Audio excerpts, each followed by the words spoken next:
Bonjour à toi et bienvenue sur ma chaîne YouTube où tu découvriras les épisodes filmés de mon podcast Itinéraire bis, le podcast qui explore les chemins de vie et leurs déviations. Abonne-toi dès maintenant pour découvrir ces histoires inspirantes. Pour me soutenir, tu peux aussi liker cette vidéo et la partager autour de toi. Je te souhaite une très belle écoute. Shirley, toi, ton pseudo sur les réseaux sociaux, c'est « Je suis modeste ». Exact. Et moi, je me suis dit, c'est « voyageuse au naturel ». Alors, moi, je suis pas très modeste, mais je trouve que au naturel et « Je suis modeste », ça fait un bon truc. Ça fait un bon truc pour le podcast et tout. Et alors, je te pose la question que je pose à tous mes invités en début de podcast. Est-ce que tu peux te présenter pour les personnes qui ne te connaissent pas ? Ok. Question très dure. Hein. Ouais. Très dur. J'ai réfléchi que à celle-ci. Alors, pour la petite impro, qui suis-je ? Donc, je suis Shirley. J'ai 32 ans pour l'instant. Je suis maman de 3 enfants. C'est quelque chose qui est important parce que c'est comme ça, en fait, que j'ai débarqué sur les réseaux sociaux. Peut-être que j'aurais débarqué autrement, mais c'est par ce biais que je suis devenue « Je suis modeste », avec des guillemets. Et je suis professeure de yoga, créatrice de contenu, je voyage beaucoup, je parle beaucoup, je rigole beaucoup, et voilà qui je suis. Et ça, c'est un gros point commun qu'on a toutes les deux. Parler beaucoup, voyager beaucoup. Je t'ai prévenu pour ce podcast. Non, mais trop bien. Mais c'est pareil, quand je t'ai dit, quand tu m'as dit, ah bah moi, mon signe astro, c'est Lion, et moi, je t'ai dit, putain, moi aussi. C'est vrai, tu me l'as On est grave dans la même vibe, je te jure. Non, j'adore les lions. J'adore les lions. Il y a beaucoup de lions qui n'aiment pas les lions, j'adore les lions. Oh, c'est vrai. Non, j'adore les lions. Oui, moi aussi, j'aime bien les lions. On est trop, on est trop... Une conversation entre lions. Solaire et loyal, je trouve, c'est les deux grands trucs en mode... laisse tomber. Exactement. Du coup, je suis modeste. T'as commencé ton activité sur les réseaux sociaux avec ce pseudo « Je suis modeste ». Il veut dire quoi pour toi ? Je suis modeste, je me suis posé la question et en fait, c'est vrai que je cherchais un nom, Shirley quelque chose, j'étais pas trop pour. Je suis modeste, c'est parti du fait que je proposais des alternatives qui soient simples, naturelles et surtout accessibles. J'ai commencé en 2014 et tu sais, à cette période, tout ce qui était naturel et alternative était vu comme quelque chose de très bobo. Très élitiste en réalité, qu'on n'avait pas à soucier dans les quartiers, dans les cités de ces soucis, enfin de ces problématiques-là. En 2014, j'étais une extrémiste pour les gens, de regarder les composants de mes produits, de vouloir éviter les parabènes. À l'époque, on n'en parlait pas trop, les silicones, etc. J'étais vraiment vue comme quelqu'un qui abuse, qui en fait trop, etc. Et tu sais, vraiment mon alternative Mon petit colibri geste, c'était la personne qui a une bouteille de coca sur la table, de pouvoir la remplacer par autre chose. C'était la personne qui va faire ses courses à Lidl, à Aldi, etc., de lui proposer des alternatives qui aient le même panier moyen en termes de monnaie. Donc je suis modeste, c'est pas tant par mes qualités. Être une personne humble. C'est ça. Non, ce n'est pas du tout ça. C'est pas du tout ça. C'est vraiment par rapport à la modeste en termes de moyens financiers en réalité. Voilà. Donc les gens ont tendance à se dire quelqu'un de humble et pas du tout. Pas du tout. On le remarque assez vite. Pas du tout. Mais non, c'est vraiment par rapport à proposer des alternatives qui sont accessibles pour tous. Après, tu sais, avec le temps, j'ai proposé quelque chose de plus large, avec des paniers plus importants, etc. Mais au départ, vraiment la source, c'est comment chez toi, tu peux consommer mieux, bien et de manière consciente. Voilà, c'est ça, je suis modeste. T'as pas beaucoup de thunes, mais tu consommes bien et consciemment surtout. Surtout en ce moment avec la dèche de thunes. Non, mais c'est trop bien parce que c'est vrai que cet aspect financier... En fait, moi, ce que je trouve génial, du coup, c'est que l'aspect financier, il est... Tu vois, quand tu es une personne précarisée, je pense que ça amène beaucoup de honte et que tu n'oses pas forcément dire que tu es en dèche de thunes, etc. Alors que toi, c'est quelque chose que tu... Enfin, moi, tel que je le perçois, que tu revendiques en mode je suis modeste. Je n'ai pas de thunes, les gars. Et on va regarder toutes les alternatives qui sont en plus de ça saines pour l'alimentation, le corps, etc. Exactement. Tu sais, moi, j'ai commencé avec tout ce qui est cosmétique, en réalité, tout ce qui est extérieur au corps. Petit à petit, j'ai grappillé avec ce qui est à l'intérieur. Et je pense que c'est comme ça que petit à petit, j'ai fini par être prof de yoga, tu vois. Mais c'est vrai qu'au départ, c'était, OK, comment je peux prendre soin de ma beauté extérieure? Et je vais t'expliquer très simplement. Quand je suis devenue maman, je suis devenue maman à 18 ans. C'est quelque chose qui est important. Donc, toute ma vie d'adulte, en réalité, j'ai été une maman. Et pour moi, c'était impensable, tu vois, d'avoir un bébé dont j'avais pris soin dans mon ventre. Et une fois à l'extérieur, de l'exposer à des choses dont j'ai pas la maîtrise en réalité. Tu vois, c'est parti de ça. Et je me suis dit que tout ce que moi, en tout cas, j'allais apporter à cet enfant, qui sera un futur adulte un jour, ce serait que des choses qui soient le plus sain possible. En tout cas, le meilleur que je puisse offrir, je vais l'offrir. Et c'est là où la conscience, elle est passée. OK, qu'est-ce que je suis en train de mettre sur la peau de mon enfant, etc. Tu vois. Je suis métissée, ma fille est encore plus métissée que moi, forcément. Donc c'était comment, en région parisienne, je peux prendre soin de la peau d'un enfant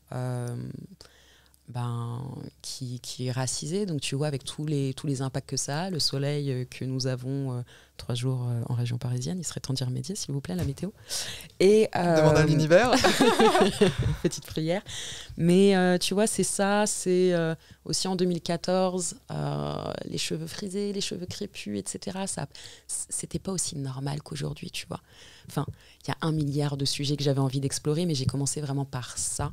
Et de normaliser en fait le fait de prendre soin de sa peau, de ses cheveux, avec des produits naturels le plus simple possible, parce qu'on n'arrêtait pas de me dire « Oh là là, mais c'est long de prendre soin de soi, etc. » Enfin, moi, c'était comment tu peux faire en sorte de le faire le plus simplement possible, avec pas beaucoup de thunes.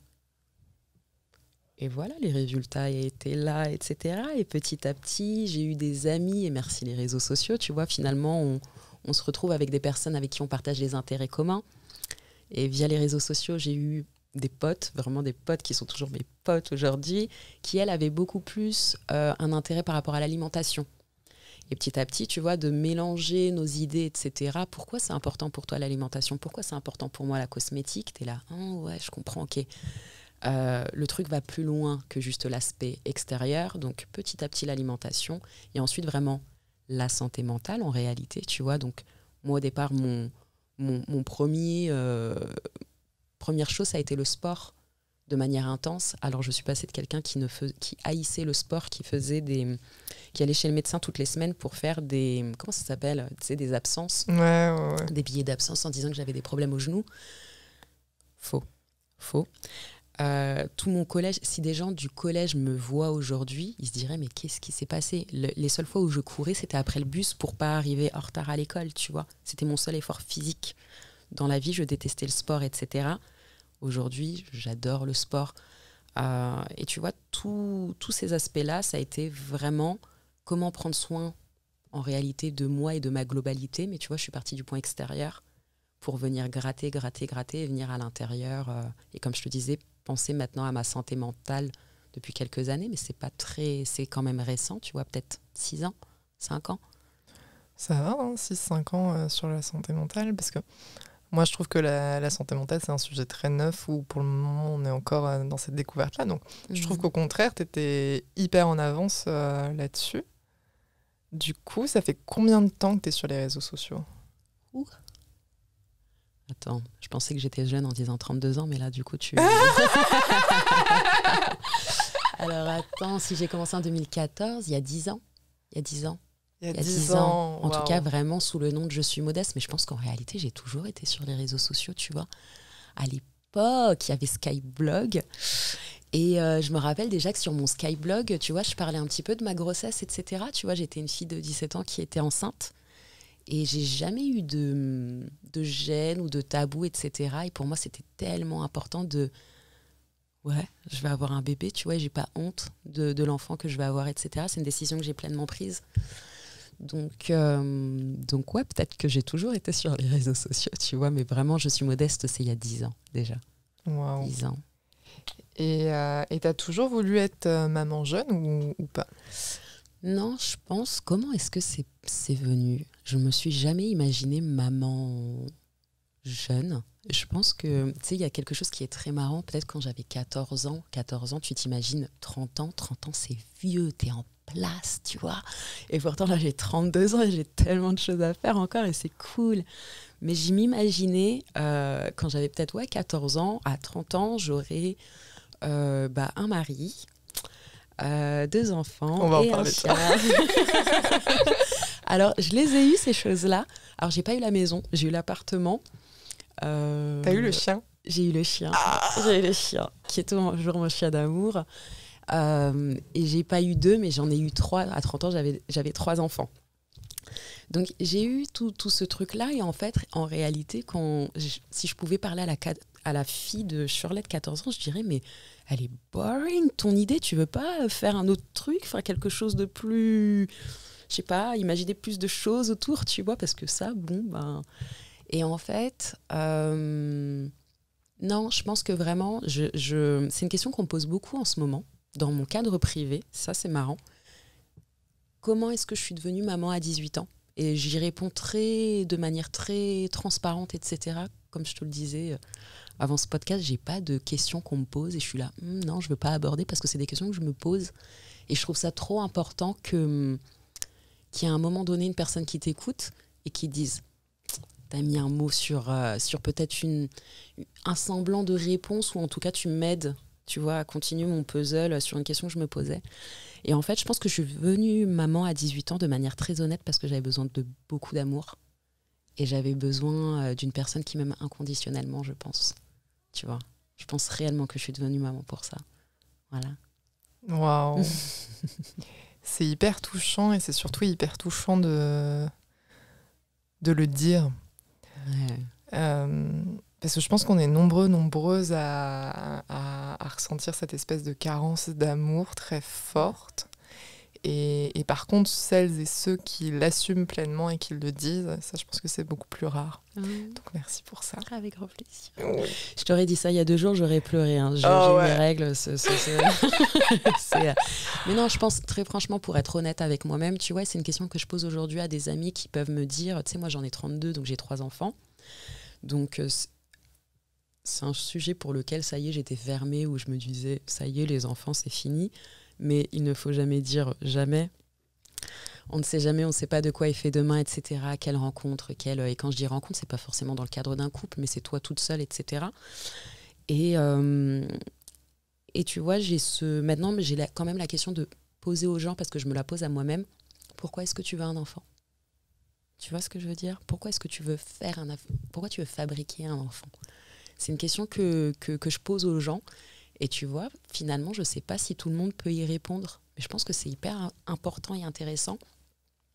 Parce qu'avoir un enfant, les enjeux, peut-être les raisons, elles ont tellement changé, évolué tellement rapidement entre, je te dis, 1950 et aujourd'hui. L'impact que ça a dans le monde, que ça a sur notre budget. Tu vois, on parlait de « je suis modeste ». On n'a pas de thunes aujourd'hui, tu vois. Enfin, il y a plein d'aspects, tu vois. La santé mentale, nous, notre place, etc. etc. Voilà. Mais oui, mais ça, je pense qu'il y a tellement de questions sur la maternité à aborder. Et puis surtout, là, le fait qu'on a une chute de maternité, genre énormissime, où finalement, on fait plus de bébés, parce que c'est peut-être plus les priorités actuelles et tout. Et moi, je sais que je me pose d'autres questions dans le sens où... moi, je me pose beaucoup la question sur l'aspect psy. Quand tu as des troubles psy, faire des enfants, tu as quand même... Tu vois, tu as quand même des vraies questions qui se posent aussi là-dessus. Donc, je sais que c'est un truc qui... Mais tu vois, cette question de poser la question aux gens, pourquoi tu veux un enfant ? Moi, vu que je n'ai pas d'enfant, c'est une question que j'oserais jamais poser à quelqu'un. Je vois ce que tu veux dire. Toi, je pense que vu que tu en as eu 3, du coup, tu as un peu l'expérience dans le domaine, tu vois, ça se trouve, tu les avais pas tous fait pour les mêmes raisons. Complètement. Tu vois. Mais je sais que ça, c'est une question hyper intéressante à poser, mais que moi, je me permettrais pas de poser. Ok. Donc, c'est hyper intéressant que tu fasses ça, parce qu'en effet, je pense que la plupart des gens peut-être réfléchissent pas forcément à ça et ça demande un travail d'introspection sur soi. Complet. Ouais. Non, ça demande d'ouvrir des portes, tu vois. Ouais. Et bien évidemment, tu peux pas poser la question à tout le monde, tu vois. Mais c'est vrai que quand j'ai une intimité avec la personne, c'est pourquoi tu veux un enfant? Et là, en fait, tu vois que la personne, tu vois, ça ouvre toutes les portes. Et est-ce que je me suis posé la question, ok, je vais essayer de te sortir ma meilleure. Et je suis là, mais t'as rien à me prouver. Pourquoi tu veux un enfant? Juste, tu vois, quelles sont tes raisons, tu vois, qui peuvent être totalement différentes des miennes, etc. Moi, ça se trouve que mes raisons n'étaient pas totalement pas valables ou valables pour qui que quoi, tu vois. C'est juste, est-ce que tu t'es posé la question, je veux bien que tu partages avec moi pourquoi tu veux être maman? Parce que souvent, c'est à des femmes que je parle, tu vois. Et les réponses, ouais, sont diverses, mais tu vois, souvent, quand les personnes sont aptes à ouvrir la porte, c'est j'ai besoin d'amour, tu vois. Oui, j'ai besoin d'amour ou alors de reconstruire une famille que j'ai pas eue. Je pense qu'il y a... Enfin, c'est que des hypothèses, parce qu'en vrai, là, je parle d'un domaine que je connais pas du tout. Mais je sais plus qui c'est, à travers quelle conversation j'avais eu ce truc-là. Mais c'était les enfants qui ont eu des parents décédés jeunes. Ça va être hyper important. Ils vont faire des enfants jeunes aussi pour pouvoir reconstruire une famille qu'ils n'ont pas eue. Il y a... Enfin, apparemment... Il y a zéro source à ce truc-là. Quelqu'un m'a dit. Quelqu'un m'a dit, il paraît que, une vidéo TikTok a dit que... Non mais, enfin, il y a quand même un truc de réparer, et il y a quand même un truc de donner à son enfant quelque chose que t'as pas eu, ou alors te faire justice à toi-même à travers... Enfin, tu vois. Je pense que c'est un mélange de tout, tu vois. Ouais. Tout ce que tu viens de dire, je suis là, mais oui, c'est pour ça que j'ai eu 3 enfants, tu vois ce que je veux dire? Avec le 1, avec le 2, avec le 3. Il y a des, tu vois, tu grippes des trucs. Et dans lequel quelqu'un m'a dit, j'ai une personne à qui j'ai posé cette question-là qui a eu des parents qui sont décédés jeunes. Bah, tu vois, c'est exactement pour cette raison-là. C'est pour, tu vois, pour construire sa famille et en fait réparer quelque chose et donner du love et en recevoir. Tu vois, je pense que c'est un bon mélange. Mais ouais, complètement. Un bon mélange de tout ça, tu vois. Donc, et faire tribu aussi. Genre une tribu. Enfin, je sais pas. Et tu vois, j'ai un tableau dans ma maison justement qui est Meet My Tribu. Donc c'est vraiment, tu vois, viens rencontrer mon équipe, mon crew, tu vois. Ma crew, ouais. Et ouais, je pense que c'est important de se reconnaître. Tu sais, je lis un livre qui me passionne pas des masses en ce moment, je suis désolée, qui est À propos d'amour de Bell Hooks, qui est une référence pourtant. C'est vraiment, je lis un livre que j'aime pas trop, dont je vais vous donner le nom. C'est ça.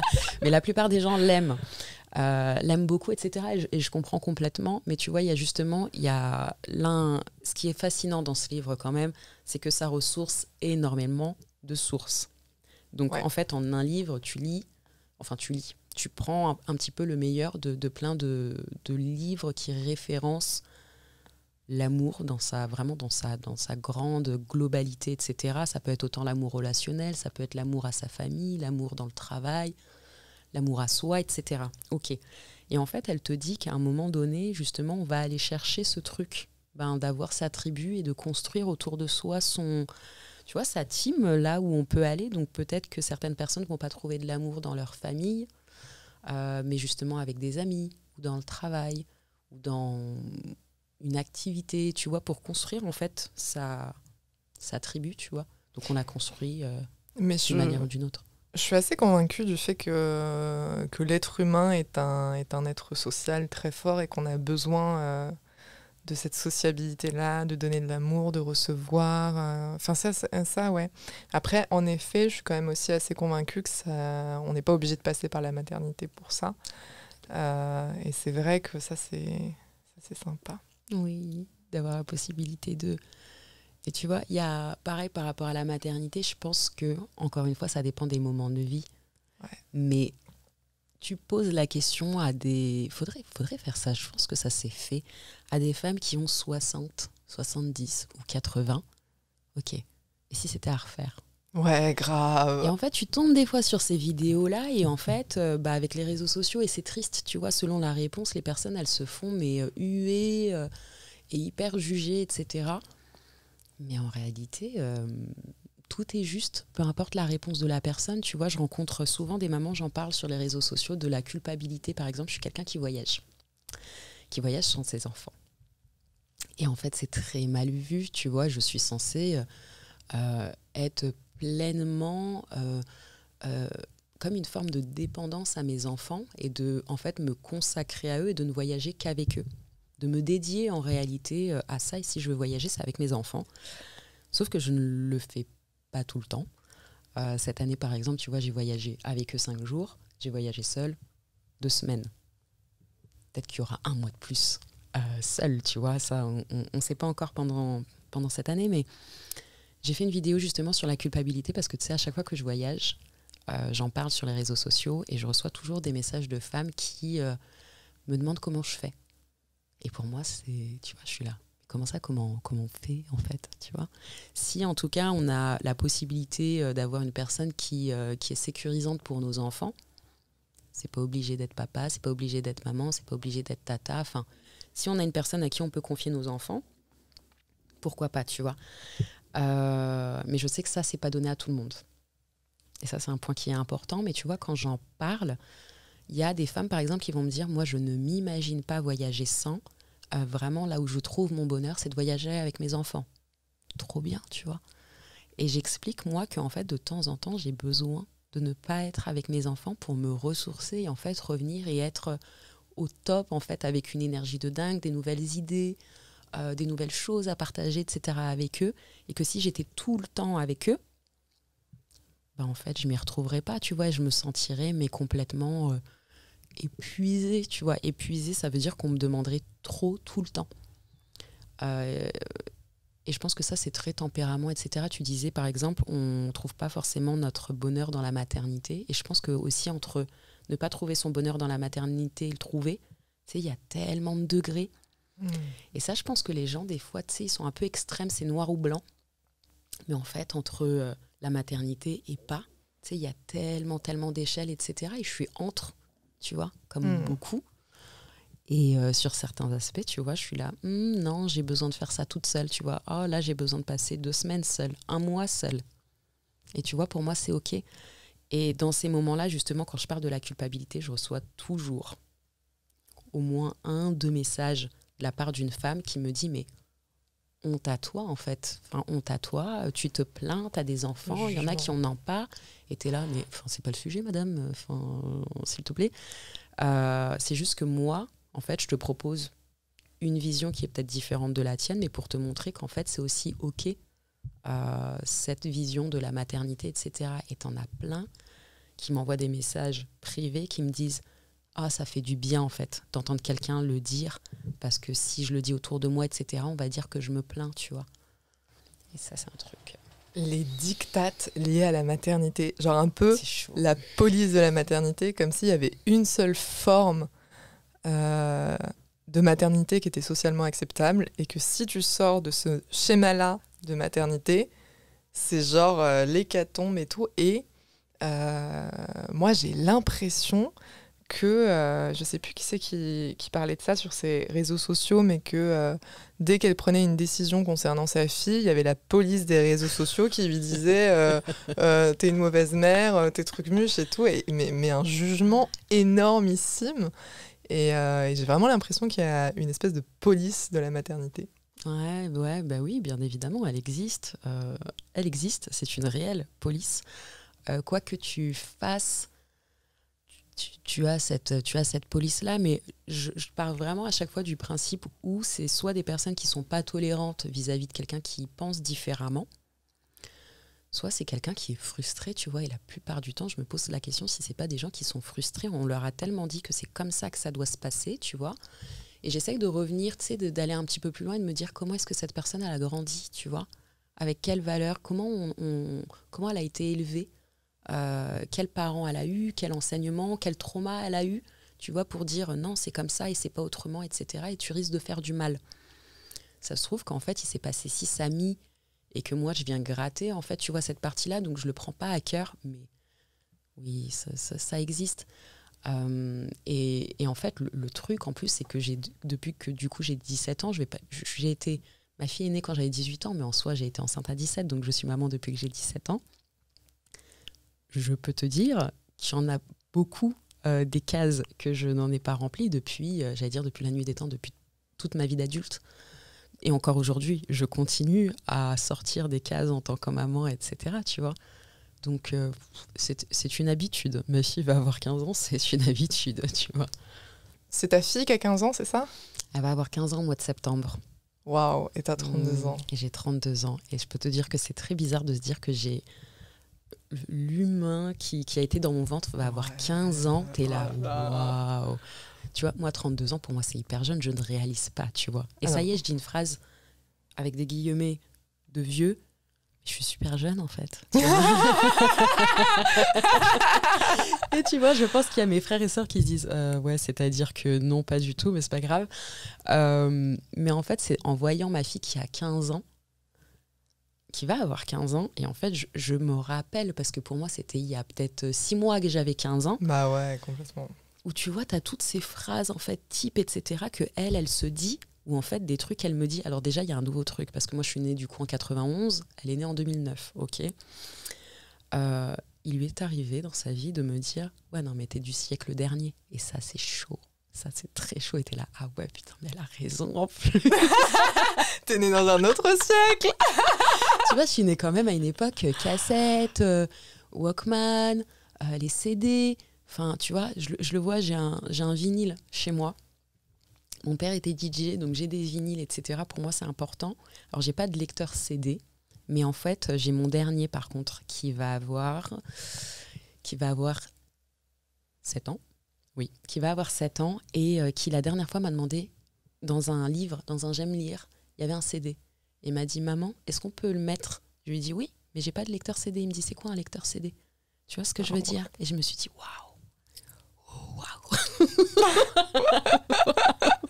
Et je me suis dit waouh, il sait pas ce que c'est un baladeur CD, il sait pas ce que c'est un lecteur cassette, il sait pas, enfin tu vois, il y a plein. Et je me suis dit ouais, en fait ça a tellement évolué. En plus ça évolue vite, depuis les années 90, depuis les années 2000. Donc ouais, je comprends que je suis un dinosaure complet, tu vois, il y a aucun problème avec ça, je l'entends, j'accepte. Et mon cœur reste ouvert. Moi, j'aimerais revenir sur la maternité et le voyage. Je trouve ça super... Enfin, moi, ça me touche beaucoup ce que tu dis parce que le voyage solo en sac à dos, c'est un truc qui me... Je pourrais pas me passer de ça, quoi. C'est trop important.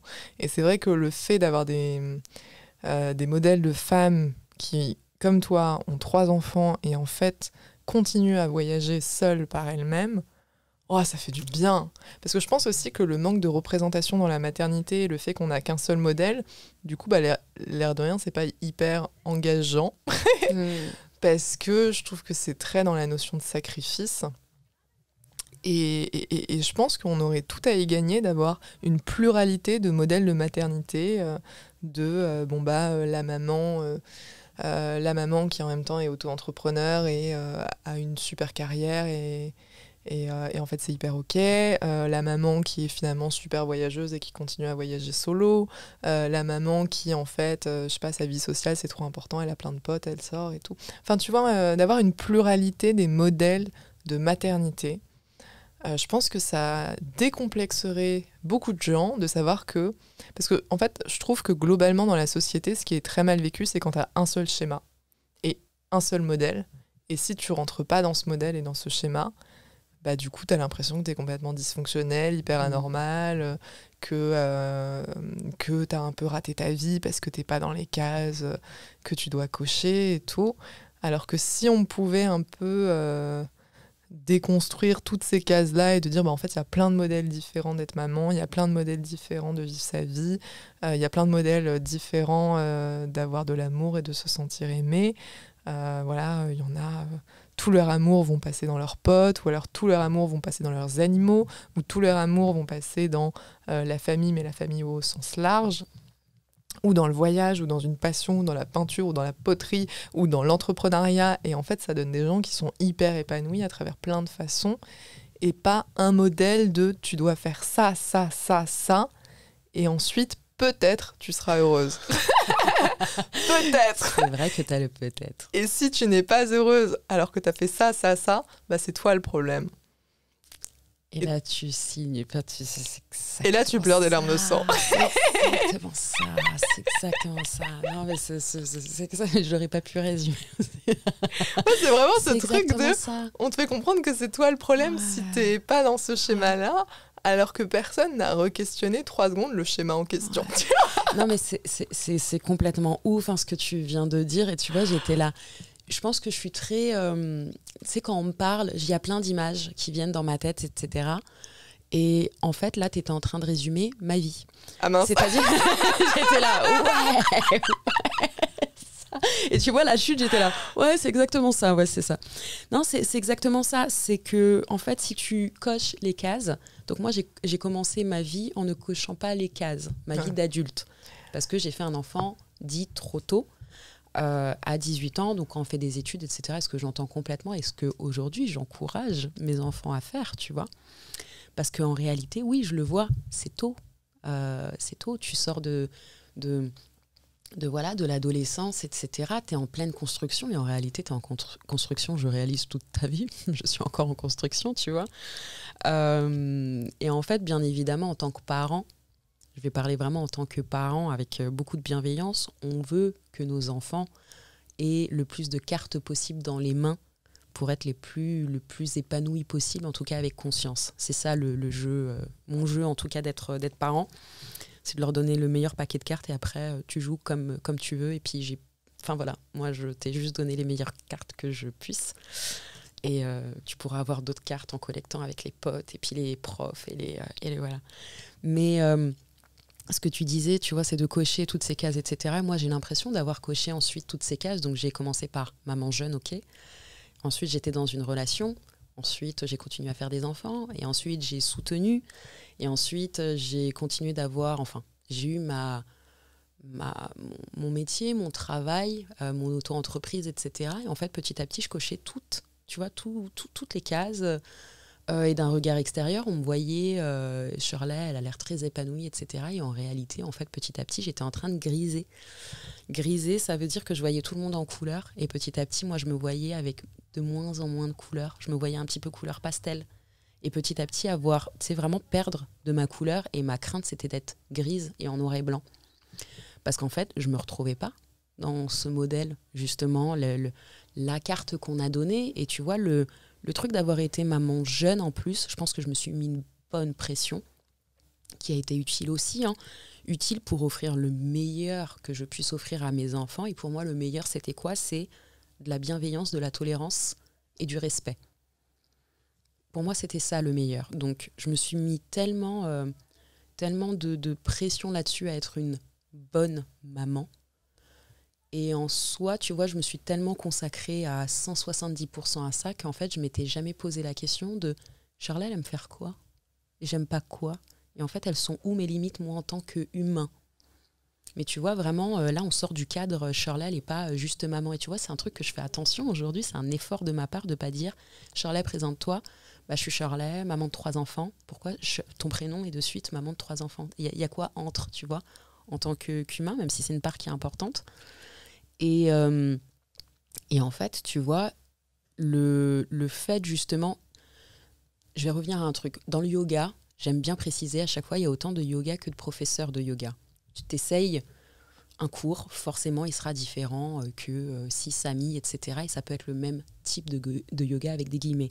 Il y a autant de parents que d'humains existent en réalité, tu vois, parce qu'on vient tous avec notre bagage, tous nos petits trucs à réparer, et comment nous, on a vécu l'amour, et comment notre perception de l'amour, notre perception de la bienveillance, et nos valeurs, etc., tu vois. Et petit à petit, à 32 ans et à 15 ans d'expérience dans la maternité, tu vois, je continue encore de peaufiner mon petit truc. Et quelque chose que je précise, par exemple, à mes enfants, donc mon deuxième ou mon dernier, mais j'ai eu cette conversation avec mon dernier. Maman, elle apprend tous les jours à être ta maman. Parce qu'en fait, ok, Maëra, ma fille, ma grande, elle a 15 ans.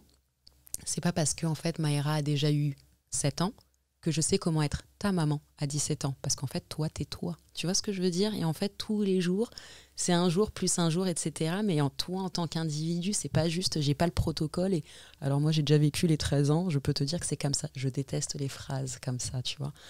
Où les gens, ouais, j'ai eu... mon ado, elle a eu 13 ans, je peux te dire que t'en sais rien, t'as pas le même humain devant les yeux, etc. Et toi, en tant qu'humain, t'es pas le même d'il y a 3 ans ou 4 ans avant, etc. Tu vois. Donc non, tous les jours, c'est un challenge d'être maman. Tous les jours, c'est un challenge. Tous les jours, j'apprends et tu dois faire de nouveau. Et tu te remets en question, etc. Et par contre, le truc qui est juste fantastique, formidable, et où je suis très contente d'être maman aujourd'hui, et je trouve que c'est qu'il y a beaucoup de...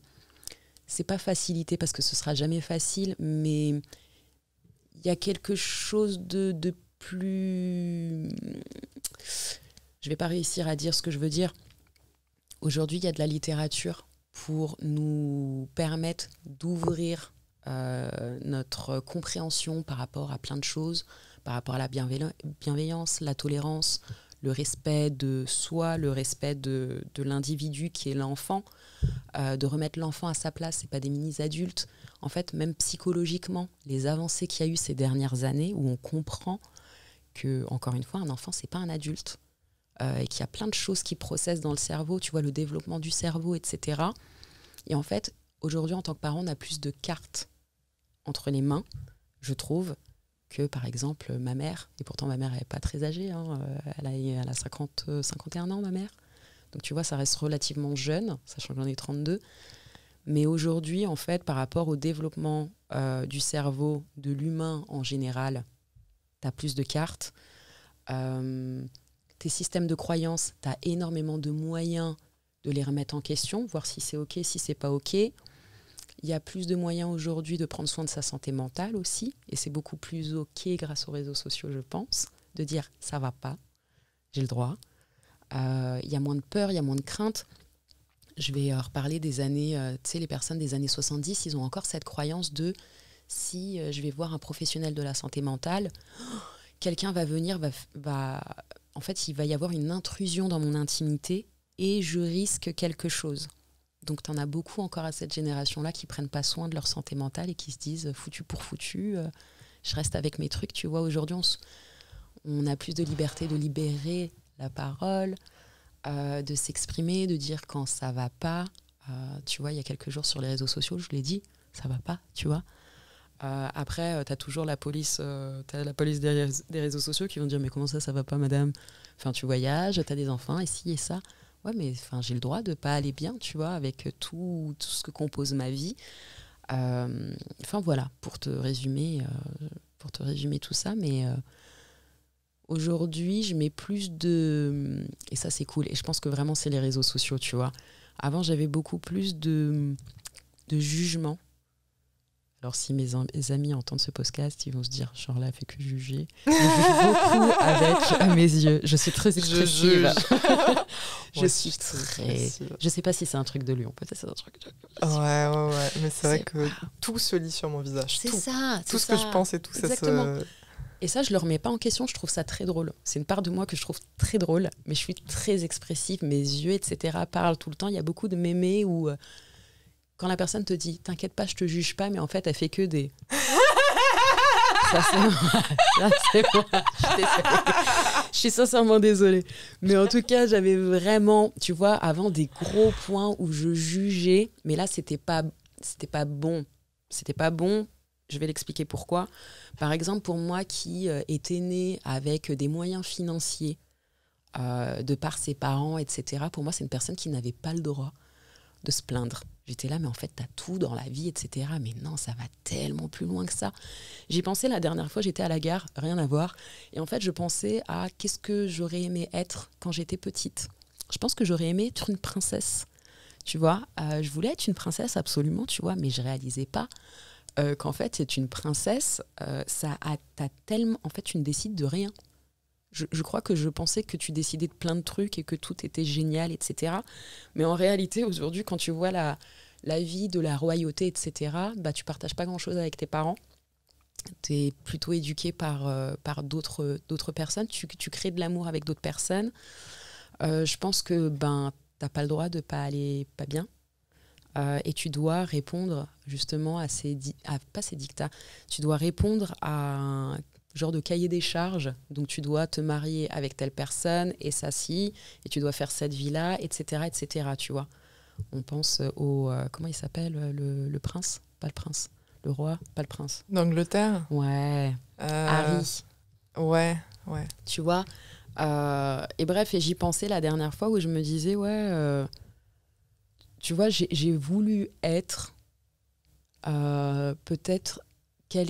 j'ai voulu naître dans un milieu qui était à l'opposé du mien. Et en réalité, même dans ce milieu-là, j'aurais pas été heureuse ou quoi que ce soit. Tu vois, je pensais que ça s'arrêtait à certaines limites, certaines choses. Et en fait, ça va beaucoup plus loin. Donc, aujourd'hui, je n'idéalise personne. Et c'est ce que j'essaye de transmettre à mes enfants, beaucoup, en disant, OK, t'as pas ci, ça. Avec quoi tu serais plus heureux? T'as l'impression tu serais plus heureux avec quoi? OK. Et comment on peut dealer avec ça, etc. Et en fait, j'essaye de rappeler que à partir du moment où tu peux t'exprimer, tu as quelqu'un qui est là pour t'écouter, je pense qu'on est sur une bonne base, etc. pour construire, tu vois. Pourquoi est-ce que je te dis ça? Ouais, par rapport au fait que je jugeais beaucoup. Donc maintenant, j'essaye, je fais du mieux que je peux en tant que lion, de ne pas juger et de toujours me rappeler en fait que la personne que j'ai en face de moi, et d'autant plus quand c'est un adulte, mais même quand c'est un enfant, cette personne-là, elle a vécu tellement de choses. Qu'est-ce que je vais lui rappeler? Qu'est-ce que je vais aller chatouiller chez elle, etc. pour avoir la part d'elle qui est pas agréable pour moi à ce moment-là? Et qu'est-ce que ça vient chatouiller chez moi? Tu vois ce que je veux dire? Qu'est-ce que ça va me rappeler? Pourquoi cette personne-là, à ce moment, m'énerve, m'agace? Ça vient gratter un truc, tu vois, chez moi.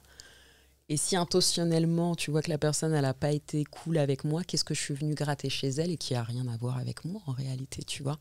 Qu'est-ce que je vais lui rappeler? Donc voilà, j'essaye de ne pas juger les gens. Et de me dire que qu'on est tellement pluriel et que tu peux forcément trouver des gens qui te ressemblent, mais sur certains points.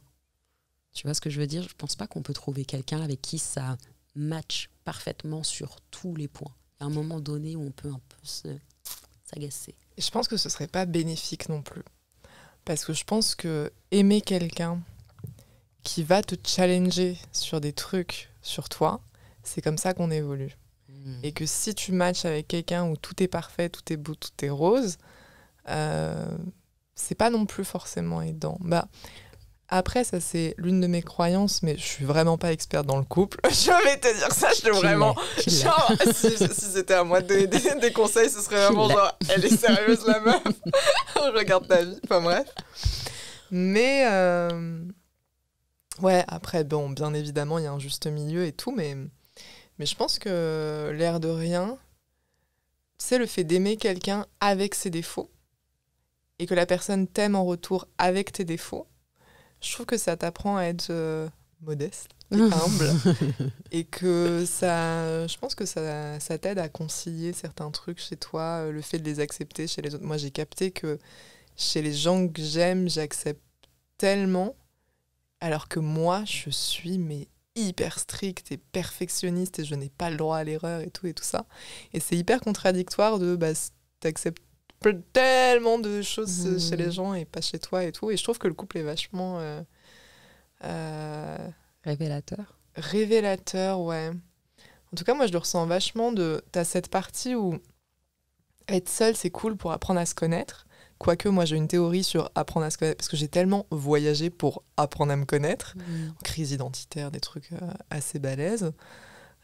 Finalement, j'en suis arrivée à la conclusion que c'est impossible d'apprendre à se connaître parce que toute la vie, on est toujours en évolution et tu l'as très bien dit, dans le sens où la Shirley d'aujourd'hui, c'était pas la même qu'il y a 3 ans, c'était pas la même qu'il y a 5 ans, et dans un an, ça se trouve, on refait ce podcast et tu vas me dire « je juge !» C'est sûr, certain. Tu vois? Donc, cette quête d'apprendre à se connaître, c'est le travail de toute une vie, et heureusement, parce que sinon, on s'ennuierait très très fort. Tellement. Et je sais plus où je voulais en venir avec ça, mais passons. Le truc de princesse aussi, moi, je l'ai vachement eu. j'ai un truc un peu obsessionnel avec Lady Di. Ok. Lady Diana. Mhm. C'est genre, j'ai maté tous les docus Netflix, toutes les séries où il y a. Genre vraiment, c'est genre Lady Diana. Et un jour, je pense que synchronicité, il y a quelqu'un en commentaire qui a dit que je ressemblais à Lady Diana, alors que pas du tout, tu vois. J'étais là en mode ah, genre j'ai screenshoté le commentaire, j'étais ah là là. Enfin bref. Mais c'est marrant que tu parles de ce truc de princesse, et j'aimerais vraiment qu'on y revienne sur un autre sujet. Mhm. Parce que moi, je sais que je me suis, pareil, tellement construite sur ce truc, la princesse avec le prince charmant. Je suis une Disney fan girl. Ouais. À fond. Et ce truc de... Moi, j'ai été matrixée par je veux le prince charmant sur son cheval blanc qui vienne me sauver et moi dans la tour. Mais c'était un truc genre... Mais vraiment, j'avais un imaginaire quand j'étais petite et je me suis tellement construite là-dessus et tout. Et c'est là où j'en viens au lesbianisme, parce que, tu sais, il y a des gens qui peuvent te dire que ouais, je l'ai toujours su depuis que je suis toute petite. Et moi, ça n'a jamais été mon cas, parce que cette option-là n'a jamais été représentée nulle part. Du coup, j'ai jamais... ça n'a jamais été une option dans ma tête, tu vois. Et le jour où j'ai découvert que, en fait, c'était possible, j'étais ah ouais, genre c'est un monde. J'étais ah ouais. Et je pense que ce truc de j'ai tellement été matrixée par le prince charmant et j'ai tellement eu des amoureux quand j'étais à l'école primaire et tout. Et quand tu réalises le truc de bah en fait il y aura pas de prince charmant. Ouais. Pourquoi il n'y aura pas de cheval blanc, il n'y aura pas... et que ce sera une princesse charmante, t'es là en mode « Waouh, mais attendez, parce que ça, c'était pas dans les scénarios Disney. » Ce sera pas un cheval, ce sera une jument avec. Mais, grave, ce sera une licorne. Il y a quoi? Mais tu vois, genre, je trouve que... Enfin, il y a un vrai manque de représentation et ça a des vraies conséquences. Et je suis contente qu'on se rejoigne sur ce truc de... On était petites, on voulait être des princesses. Ah, grave. Et ensuite, c'est un truc qui a sauté après. Toi, en l'occurrence, c'était sur le fait que, mais en fait, quand t'es une princesse, tu dois énormément de trucs et finalement, tu perds une forme de liberté, t'as une pression énorme et tu dois être conforme et tu dois encore plus respecter les règles, etc. J'étais pas faite pour être princesse. J'étais pas faite pour... Que ce soit très clair pour tout le monde. Si toutes les deux, on n'est pas princesse, c'est parce qu'on a choisi une vie encore mieux. Exactement, c'était trop ennuyeux. Pas de confusion. Non, c'était trop ennuyeux. J'aurais pu, mais... non, mais grave. Exactement, c'est un choix de vie. J'ai décidé de pas être princesse. Mais tu sais, j'ai voulu tellement être princesse que mon goal dans ma vie, c'était de travailler à Disneyland Paris.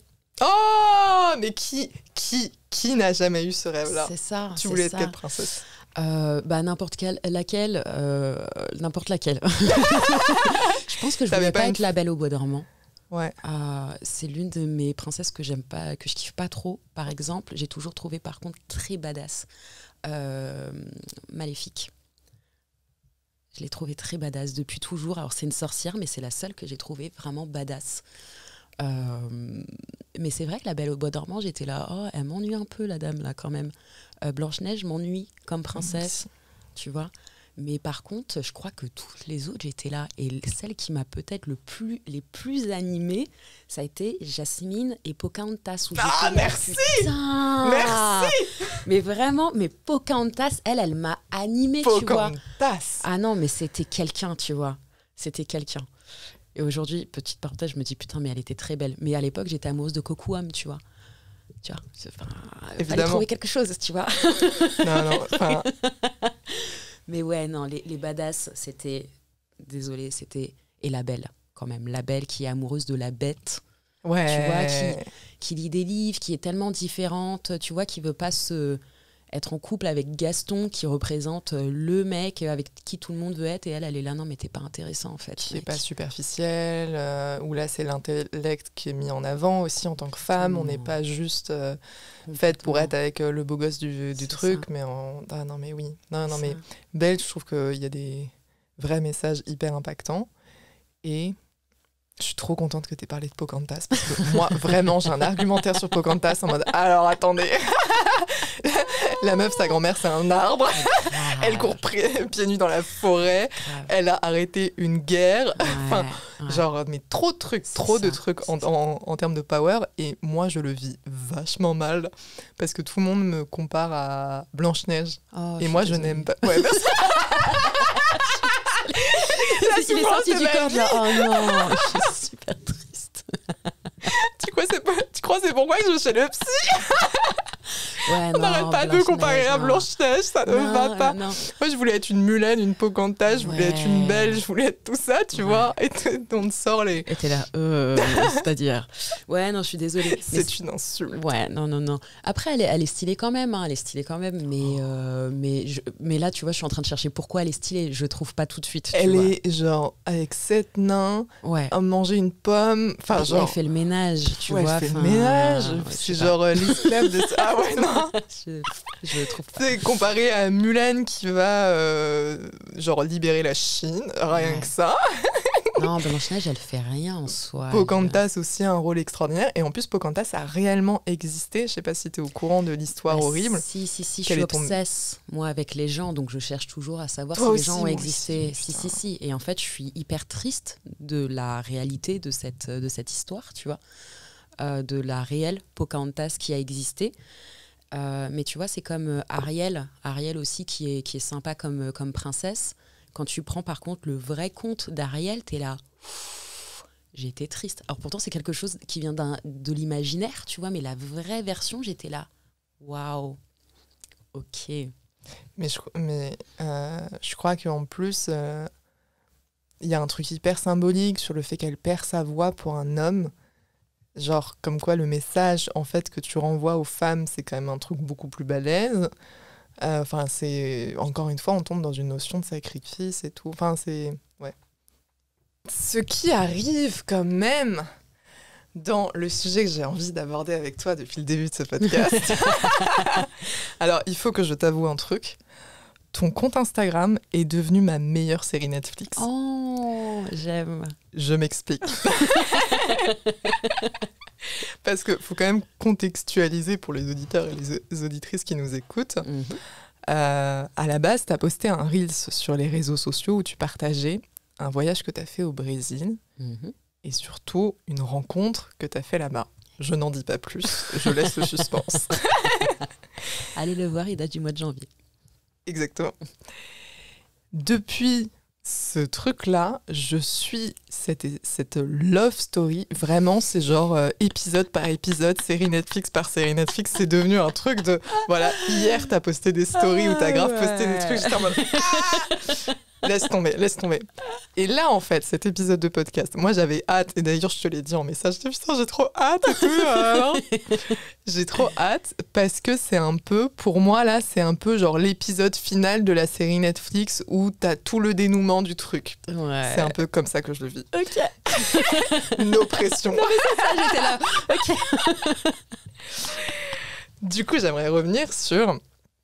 Donc, toi, tu voyages beaucoup toute seule. Et du coup, à un moment, tu as décidé de partir voyager au Brésil. Exact. La première fois que j'ai voyagé au Brésil, c'est en 2020, juste avant le Covid. Et ce voyage, il n'est pas anodin. C'est vraiment, c'est encore une fois, donc on est en 2024. Je vais avoir 33 ans cette année. En 2018, pour recontextualiser, j'ai vécu un bon gros événement qui a un petit peu tout chamboulé. En gros, comment résumer ? En gros, j'ai sauvé ma mère d'une relation vraiment physiquement, enfin, elle aurait pu mourir, tu vois. Et alors, je suis très OK d'en parler. J'en avais parlé à l'époque sur les réseaux sociaux, etc. Parce que pour moi, c'était important de recontextualiser. Je ne suis pas le bourreau, je suis la victime. Et de dénoncer quand ça arrive, tu vois. Et en fait, ma mère, je l'ai sauvée en 2018 d'une relation qui était toxique as fuck depuis des années. Quand je dis des années, c'est des années. Des années. Et, mais où c'était pas juste de la violence psychologique, mais aussi physique, etc. Et en fait, ça s'est terminé sur, je crois, 7 jours de, comment on appelle ça, d'ITT, où en fait, en gros, je me suis retrouvée face à une personne qui m'a menacée. On appelle ça au couteau coupe-feuille. C'est les couteaux, tu sais, pour couper la carcasse, etc. Ça veut dire quoi, ITT ? ITT, je ne sais plus ce que ça veut dire. En gros, c'est la justice qui estime que tu aurais besoin de 7 jours de quoi ? Je ne sais même pas te dire. Je ne saurais même pas te dire. En gros, ils disent à la justice, voilà, nous, on estime que je sais pas. Bon, recherche à faire. Je sais pas, mais en tout cas, on m'a dit que c'était énorme. Ok. On m'a dit que c'était énorme. Bref, j'ai été menacée à l'acide, etc. Par cet homme, du Par coup. cet homme, etc. J'ai eu le nez cassé, j'ai eu 2 doigts fracturés, etc. Et en fait, gros trauma. Mais en même temps, tu vois, j'étais hyper contente que cette situation super grave, en fait, mette un point final à, en fait, des violences qui étaient là depuis des années, tu vois. Donc, justice, etc., patati patata. Et en fin d'année, alors, tu me parlais de est-ce que j'ai un chien ? J'ai un chien. Et en fait, je dormais plus la nuit, etc. Je me sentais plus en sécurité. En fait, j'ai adopté un chien à ce moment-là. Qui s'appelle Thanos. Ceux qui regardent les Marvel comprendront la référence. Et en fait, tu sais, c'est le staff américain bringé. Donc, quand tu le vois, tu dis oh, elle a un pitbull. Je pense que rien n'est anodin. Je pense que vraiment, tu sais, j'ai choisi un chien qui a tellement de... Il y a tellement de préjugés sur ce type de chien, etc., que j'avais besoin d'un chien rempli de préjugés pour montrer non, c'est aussi un amour. Quand c'est élevé avec amour, c'est un amour. Et je le confirme, c'est un amour plus. Quand c'est élevé avec amour, c'est un amour. Quand c'est élevé avec amour, c'est un amour. Et quand c'est élevé avec de la violence, c'est un chien qui est rempli de peur. Et qui, comme tous les chiens, comme tous les animaux en réalité, et comme tous les humains, si tu as peur, tu as des réactions qui sont... tu es sur la défensive. C'est ça. Et selon l'humain ou selon l'animal, ça fait plus ou moins mal. C'est un peu ça. Et en fait, tu vois, à ce moment-là, donc, je me suis accompagnée de ce chien d'amour. Mais à la fin d'année, en fait, il s'est passé quelque chose dans une ancienne relation que j'avais depuis 10 ans. Donc, tu sais, mon parfait... cadre. Le prince charmant. Qui venait me sauver. Et me sauver. Même toi, tu le disais pas loin. Ouais, même ma gorge, elle a dit non.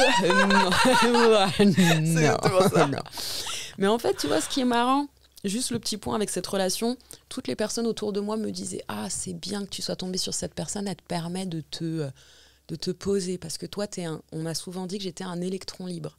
Et que sans, en fait, ce prince charmant, en fait, je partirais dans tous les sens. C'est quoi partir dans tous les sens ? Voyager de temps en temps, seul ? Enfin, c'est quoi, tu vois ? Et où est le problème à être un électron libre, j'ai envie de te dire ? C'est ça, tu vois. Où est-ce que c'est un problème en réalité, en fait ? Qui doit être solutionné, tu vois ce que je veux dire ? Et encore une fois, tu vois, quand tu as fait toute la ligne de ma time-lapse de ma vie, où tu disais à la fin, en fait, si dans cette situation idéale, t'es pas heureuse, tu es le problème. En fait, je me disais que j'étais le problème. Complètement, et j'ai commencé à aller chez un psychologue en disant je suis un problème, est-ce que vous pouvez m'aider à le résolver, parce qu'en fait ma situation est parfaite mais je ne suis pas heureuse, donc comment on fait ? On est tellement nombreuses à être dans cette situation-là. C'est ça, tu vois. Parenthèse, j'ai eu le même truc où j'ai sombré dans un état dépressif hyper balèze sous antidépresseurs et tout. J'étais dans la relation la plus stable et la plus saine depuis 3 ans avec une femme extraordinaire. J'avais un taf avec des collègues avec qui ça se passait bien.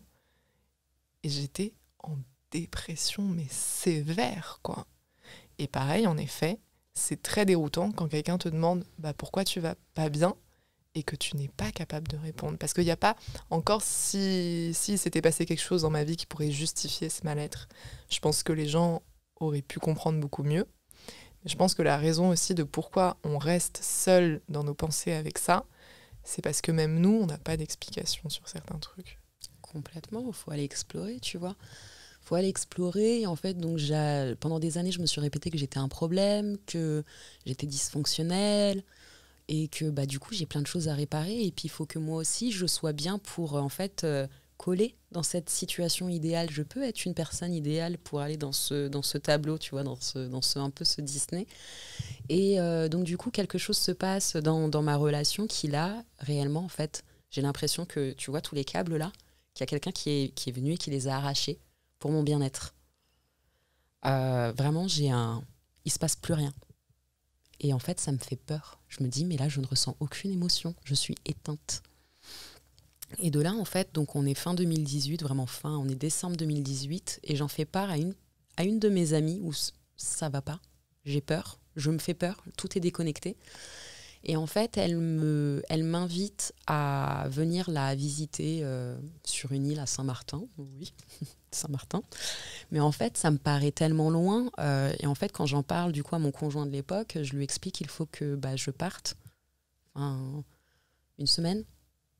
Et en fait, la personne en face de moi me dit non, faire comment avec les enfants? Et je suis là, mais oui, en fait, comment en fait le monde va continuer de tourner sans moi?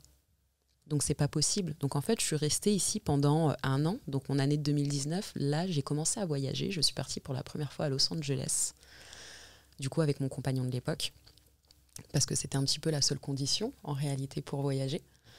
Et tu vois, petit à petit, je me suis rendu compte de plein de choses et j'ai commencé à vraiment me poser la question, peut-être en 2019 vers printemps.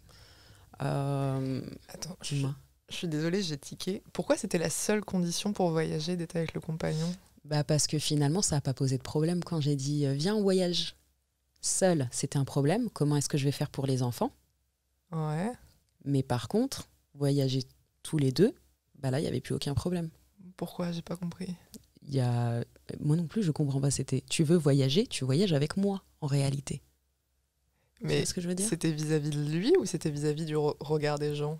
Je sais pas, peut-être les deux. Tu vois, en tout cas, c'était par rapport à lui.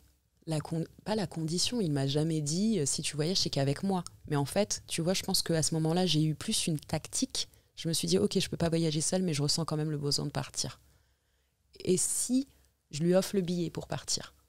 Et du coup, je lui ai proposé de partir avec moi et là, il n'y avait aucun problème. On a pu voyager, tu vois. Donc du coup, je pars dans un autre pays, etc. Je me rends compte qu'il y a d'autres choses qui existent, tu vois. C'est la première fois, moi, que je voyageais, etc. Et ce sentiment-là, il est magique. Quand tu commences à voyager, que ça t'ouvre la tête sur tout un monde que tu connaissais pas et tu dis, oh, mais il y a une autre vie qui existe. Exactement. C'est en fait... je pense qu'on n'a pas cette conscience-là, mais là, à chaque minute, mais il y a un milliard, non, il y en a tellement plus, en fait, de vie, en fait, le monde continue de tourner en permanence. Et en fait, je trouve ça super beau. Il y a tellement de gens à rencontrer, il y a tellement d'endroits à voir. Shirley. Il y a trop. Et une vie ne suffit pas. Et c'est ça qui est ouf, tu vois. Donc je me dis, mais je peux pas rester au même endroit, en fait. C'est pas possible. Laissez-moi voyager, tu vois, avec mes enfants, laissez-moi partir. Mais et en fait, tu vois, là, ça m'a ouvert une petite porte. Et pourtant, tu vois, à l'époque, je parlais pas du tout anglais. Et je pense que je me suis reposée sur mon compagnon de l'époque qui se débrouillait très bien en anglais. Donc, je parlais pas à beaucoup de monde, etc. Et je me suis dit, ouais, mais je suis passée à côté d'un truc, là, je le sens. Parce que moi, j'ai pas pu m'exprimer, tu vois. J'ai pas pu rigoler, j'ai pas pu échanger comme je voulais, etc. Et il y a plein de petits trucs, tu vois. Il y a un mec à Los Angeles qui, sur les réseaux sociaux, qui était hyper hype pour couper les cheveux bouclés, etc. Parce qu'en 2019, c'était encore compliqué en France d'avoir un bon truc. Et en fait, quand je vois ce mec-là, pour moi, il est au même titre que Michael Jordan pour les fans de basket. Ou comme, je sais pas, Pelé pour les fans de foot.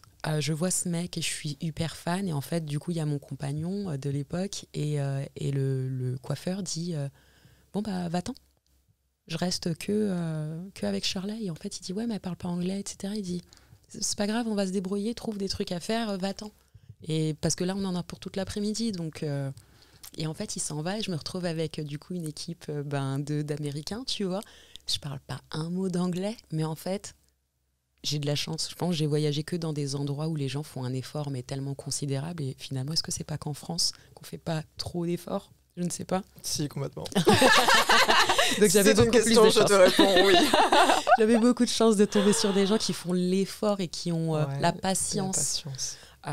Tu vois, et qui sont hyper contents du moindre effort que tu vas faire, etc. Et du coup, je me suis retrouvée toute une après-midi à parler avec des étrangers, mais avec qui ça s'est tellement bien passé. Je me suis dit, oh putain, je kiffe. Et ça, c'est que le début, tu vois. Et ça a ouvert cette fameuse porte où quand je suis rentrée, je suis là, je suis frustrée. Qu'est-ce que j'aime en fait ? Et là où je commence à me poser des questions sur moi, Shirley. Pas sur moi, la maman, pas moi sur la meuf d'eux ou la fille d'eux. Ou... Moi, j'aime quoi ? Et je te jure qu'en fait, j'ai 0 élément de réponse. Et en fait, je suis là, waouh ! Et en fait, je pense que ça commence vraiment après ce voyage. Et je parle avec 2 amies, donc une, encore une fois, qui habite à Saint-Martin et l'autre qui est une amie. Laetitia, le corps, la maison, l'esprit. Ah, je la kiffe de ouf. Quand j'étais au Brésil, j'ai failli la rencontrer. Finalement, c'est raté. J'ai trop somme. Bah, c'est juste que tu dois y retourner, tout simplement. Ah, mais je dois retourner au Brésil, quoi qu'il se passe. Il faut, ça devrait être prescrit par la sécurité sociale. Ah, merci. Je suis sincèrement désolée. Merci. Votez pour moi. En fait, qu'est-ce qui se passe ? C'est quoi ? C'est que Laetitia, c'est ma pote depuis 2015. On s'est rencontrés très tôt dans nos... Voilà, elle a commencé en 2015, on s'est rencontrés direct. Quand elle a été sur YouTube, etc., on s'est rencontrés physiquement très vite aussi et ça a matché direct. Mais bien évidemment, parce que pour celles et ceux qui ne connaissent pas, moi, du coup, Laetitia, je n'ai jamais rencontré, mais juste la vibe qu'elle dégage, c'est évident que ça match tout de suite. Laetitia, c'est quelqu'un qui est formidable. Et pour retracer un petit peu, Laetitia, elle est connue sur les réseaux sociaux parce qu'en fait, elle était minimaliste et elle proposait, pareil, des alternatives écologiques, etc. Et en France, elle a organisé des pique-niques écolos, etc. à travers la France, en bus, etc. C'était super cool. Il y a que des gens cool. Grave. Et c'est une meuf cool et qui a vraiment, en fait, réellement vlogué tous les jours de sa life pendant des années, qui est un taf de ouf. Laetitia, c'est une meuf qui taffe énormément. Et Laetitia, un jour, elle débarque sur Paris pour 3 jours et en fait, elle retourne jamais là où elle habite dans le sud de la France, mais elle se met à faire le tour du monde. Voilà. Elle passe par l'Asie, etc. Et à un moment donné, elle se retrouve au Brésil, à Rio. Elle se dit qu'elle va rester une semaine et finalement, je crois que ça fait à peu près 8 ans. Voilà. Et en fait, Laetitia, donc on continue de se parler. Je pense qu'elle part en 2017 à Rio, si je ne dis pas de bêtises. Peut-être 2017-2018. Et en fait, toutes ces années, on s'envoie des messages, etc. Et depuis qu'elle est là-bas, elle me dit « Shirley, il faut que tu viennes. Il se passe un truc ici, il faut que tu viennes. » Et moi, ça me paraît tellement loin de ma réalité. Rio, pour moi, tu sais, c'est le carnaval de Rio en février que je vois passer sur TF1. Au journal de 13h, tu vois. Enfin, Brésil, pourquoi faire ? Jamais de ma vie, je me serais dit. Et bref, donc 2018, je lui fais part, je lui dis que ça va pas du tout. 2019, je lui dis que je suis en burn-out.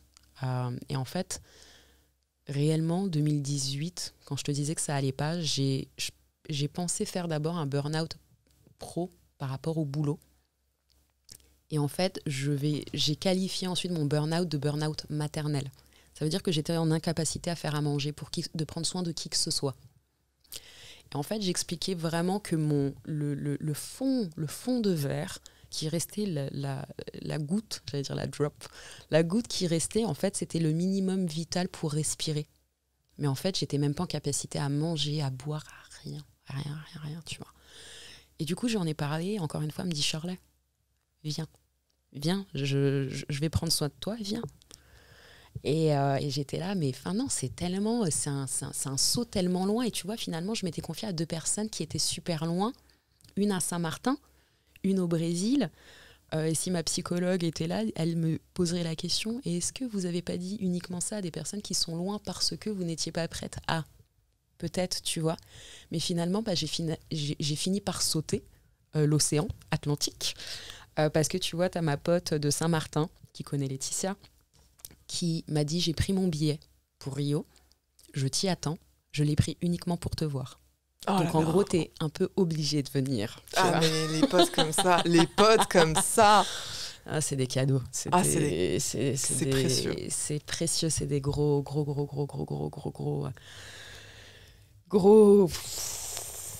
Ils t'emplissent le corps. Et en fait, du coup, je me suis sentie...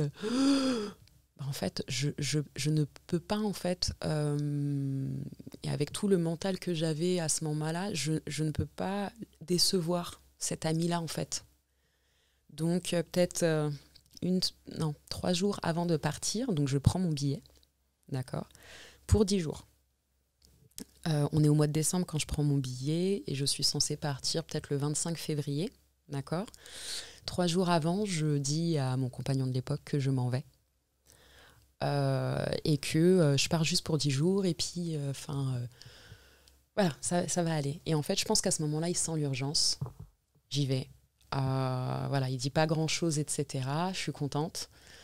J'y vais. Et finalement, je reste là-bas 1 mois et demi, 2 mois. Alors attends. Donc là, tu étais dans une situation où tu étais au fond du trou, au bout du rouleau. 3 jours avant de partir, tu dis à ton compagnon « je m'en vais ». Tu pars parce que une de tes potes, en gros, t'a dit « tu n'as pas le choix ».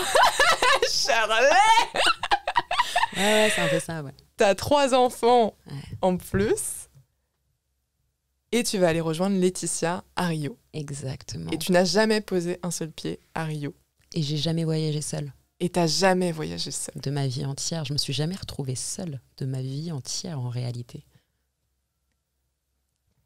Tu pars au Brésil. For the first time ever. Et finalement, tu y restes 1 ou 2 mois, c'est ça ? Ouais, 1 ou 2 mois. Je pense que je reste un bon mois et demi. Pendant le Covid. Du coup, je reste bloquée là-bas, etc. C'est pour ça que t'es passé de 10 jours à beaucoup plus. C'est une excuse. On va dire ça comme ça. Non, c'est une excuse complètement. Ce qui s'est passé, c'est qu'en fait, au bout de 8 jours, je fais part à Laetitia. Alors déjà, pour le contexte, ça veut dire qu'en fait, j'atterris à 7h30 du matin à Rio. Moi, j'ai hyper mal au ventre. Vraiment, je suis pas bien. Je suis vraiment pas bien dans l'avion. Je me disais comment je vais m'exprimer, etc. Mon grand-père m'avait acheté un mini dictionnaire de portugais brésilien. J'ai cru que j'allais parler avec un dictionnaire de portugais brésilien. Enfin, je sais pas qu'est-ce que j'ai cru. Tu vois, c'est trop fou. J'étais vraiment mais comment je vais faire et comment vraiment en anxiété totale. Et en même temps, tu vois, il y a ce truc dans l'avion où je me dis il y a quelqu'un qui va me dire que j'ai pas le droit de prendre l'avion, retourne chez toi. Et ça, c'est quelque chose qui m'a habité dans mes voyages pendant super longtemps. Ou, je sais pas, il y a une police qui va me dire tes papiers sont pas nanani, retourne chez toi. J'ai cette peur-là qui a été, ça fait peut-être 2 voyages maintenant que je l'ai plus, mais tous mes voyages, c'était comme ça où je me disais, à destination, on va me dire non, tu retournes chez toi, tu vois. Et c'est vraiment une peur qui m'habitait tout le long du vol. Donc j'atterris à 7h30 à Rio, tout se passe bien finalement, on me dit de ne pas rentrer chez moi. À 9h du matin, je suis en body Vans. Body, normalement, body c'est un haut, tu vois, qui se ferme au niveau du pubis, on va dire ça comme ça.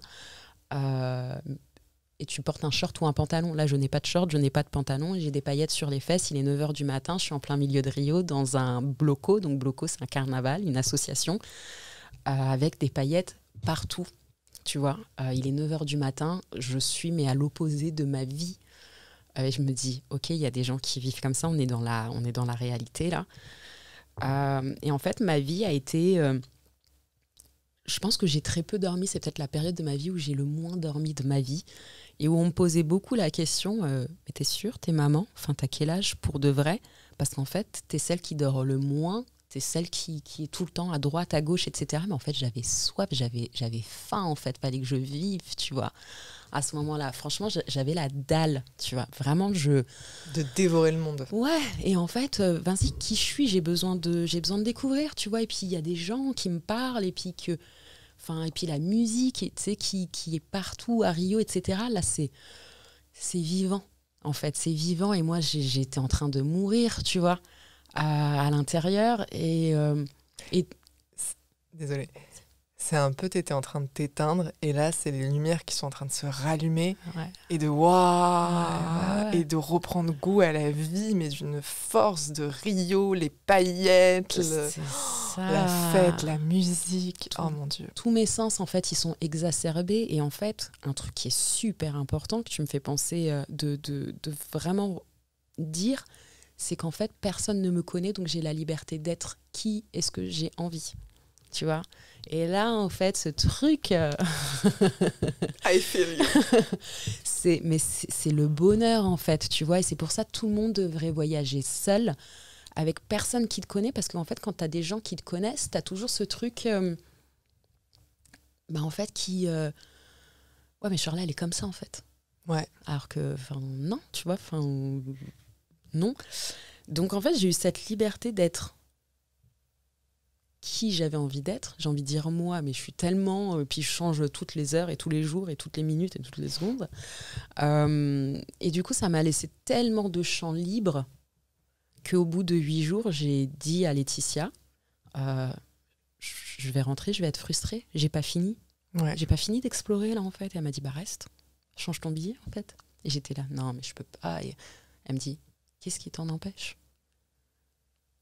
On adore les potes comme ça. Ouais, et en fait, dans le qu'est-ce qui t'en empêche, j'étais là, qui est-ce qui t'empêche ? Tu vois ? Ouais. Est-ce que c'est moi ? Est-ce que c'est la personne ? Et en fait, j'ai envoyé un message à mon ancien compagnon, du coup, en disant, je ne peux pas rentrer. En fait, si je rentre, je vais être frustrée. Il me faut encore quelques jours ici. Et je sais que cette personne-là, à ce moment-là, a eu peur que je rentre plus jamais, tu vois. Et m'a dit, ok, mais tu rentres quand ? Et j'ai dit, pour l'instant, j'ai changé mon billet à cette date-là. Ok. J'ai rechangé mon billet après, et en gros, je devais rester 3 semaines en totalité à Rio, et ça s'est poussé un petit peu à 1 mois et demi, vraiment par rapport au Covid, où là, tu as eu les vols qui étaient supprimés, etc. C'était compliqué. Et finalement, mes grands-parents ont fini par me payer, m'envoyer, tu sais, il y avait les billets Air France à 500 € pour rentrer. J'étais la mémoire de question que je mette 500 € pour rentrer où, en fait. Ouais, grave. Envoyez-moi mes enfants ici et ça va très bien se passer.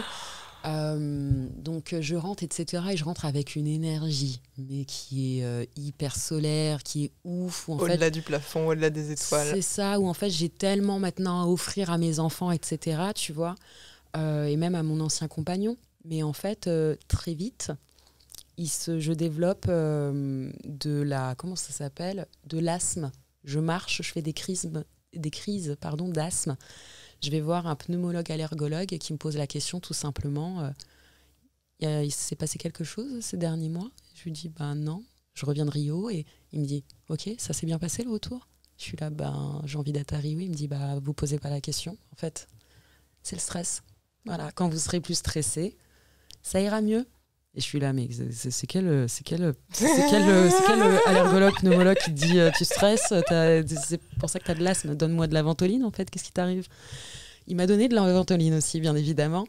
Mais tu vois, là, en fait, il y a plein de petits points, et ça a été peut-être la trame qui fait où je me suis dit, ok, ma santé mentale, elle a un impact sur des maladies là, que je suis en train de développer, tu vois.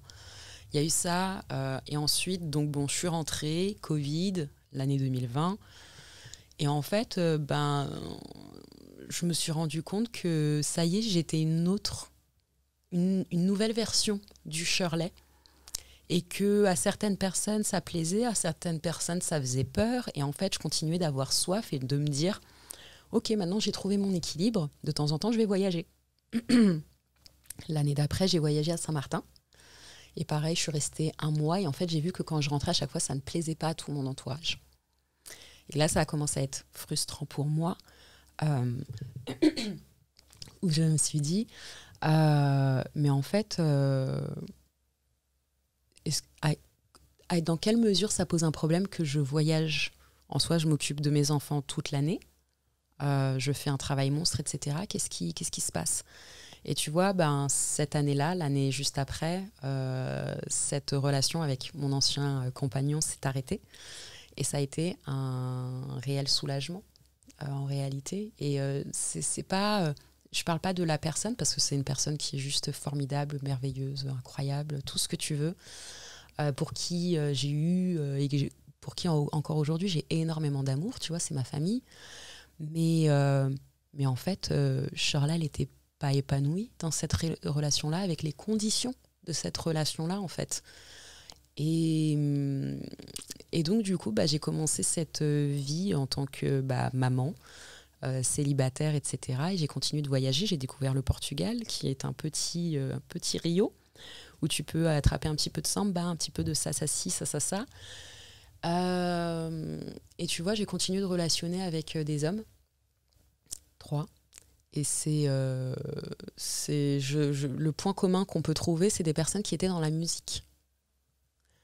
Je peux te dire qu'après ces 3 personnes, l'année dernière, je me suis dit, ok Shirley, plus jamais les gens dans la musique, tu arrêtes. Parce que en fait, c'est des personnes passionnées, mais en réalité, je suis une personne passionnée. C'est des personnes, je pense, qui me ressemblent beaucoup sur beaucoup de points. Et tu vois, tu le disais tout à l'heure, est-ce que ce serait ok d'être avec quelqu'un comme soi, complètement comme soi? Et moi, je t'ai fait un. Il faut pas. Et moi, je pense qu'il y a 2 écoles là-dessus. Je pense qu'il y a l'école les opposés s'attirent et l'école qui se ressemble s'assemble. Ouais. Et moi, je suis trop dans la team genre amicale qui se ressemble s'assemble, amoureux les opposés s'attirent. Okay. Mais je sais qu'on n'est pas tous pareils, mais ouais. Je pense que je suis entre les deux. Je saurais pas te dire où je suis. En fait, c'est quand ça m'arrange. Clairement, c'est quand ça m'arrange. J'adore cette honnêteté. En fait, c'est quand ça m'arrange. C'est quand ça m'arrange. Non, c'est quand ça m'arrange, bien évidemment. Bien évidemment, quand ça m'arrange. Mais tu vois, j'ai eu ce truc où ça m'a fait peur, où c'était nouveau, en fait, d'être avec des personnes passionnées, avec des artistes, etc. Et où je m'étais dit, ok, non. Donc, voilà, je vis mon truc, etc. Bref, cette histoire s'arrête pour plein de raisons, mais de manière très belle, etc. Et à ce moment-là, j'ai ce truc, je suis pas retournée à Rio depuis 3 ans, là. Depuis 2020, je suis pas retournée à Rio, alors que j'ai eu un coup de cœur, mais énorme. Pour moi, Rio, c'est la maison, tu vois. Je me sens être moi là-bas, mais parce qu'il y a eu tellement de construction, de déconstruction et de construction à cet endroit. Et puis, moi, j'ai l'impression que ce que tu décris, c'était une espèce de renaissance, tu vois. Ouais. Que Rio, finalement... moi je me retrouve beaucoup parce que je pense qu'il y a des lieux dans lesquels tu vis des expériences. Pour moi c'est le Pérou c'est la maison. Des expériences de reconstruction qui selon moi créent une espèce de renaissance et de nouvelle naissance, et c'est là où tu as construit une part de toi, où tu as repris confiance en toi, où tu as découvert tes capacités, tes ressources, etc. Et je pense que quand on est piqué par le voyage, tu l'as très bien décrit tout à l'heure, t'as conscience, t'as le champ des possibles qui s'ouvre totalement et t'as une telle abondance qui te tombe dessus d'un coup, etc. Mais ouais, je pense que Rio, c'est la maison. Et je pense qu'il y a des lieux dans nos vies qui résonnent vraiment fort. Moi, je sais que Paris, j'ai toujours vécu... Bon, je suis de la banlieue aussi, mais j'ai toujours vécu là-dedans. J'ai jamais ressenti aucun sentiment d'appartenance. Alors qu'il y a des pays que j'y connais rien, la langue et tout, et je me dis, je suis née pour vivre ici. Je suis complètement d'accord, mais complètement L'Amérique latine, je suis née pour l'Amérique latine. Same. Parce que ça résonne fort et parce qu'il y a un sentiment d'appartenance.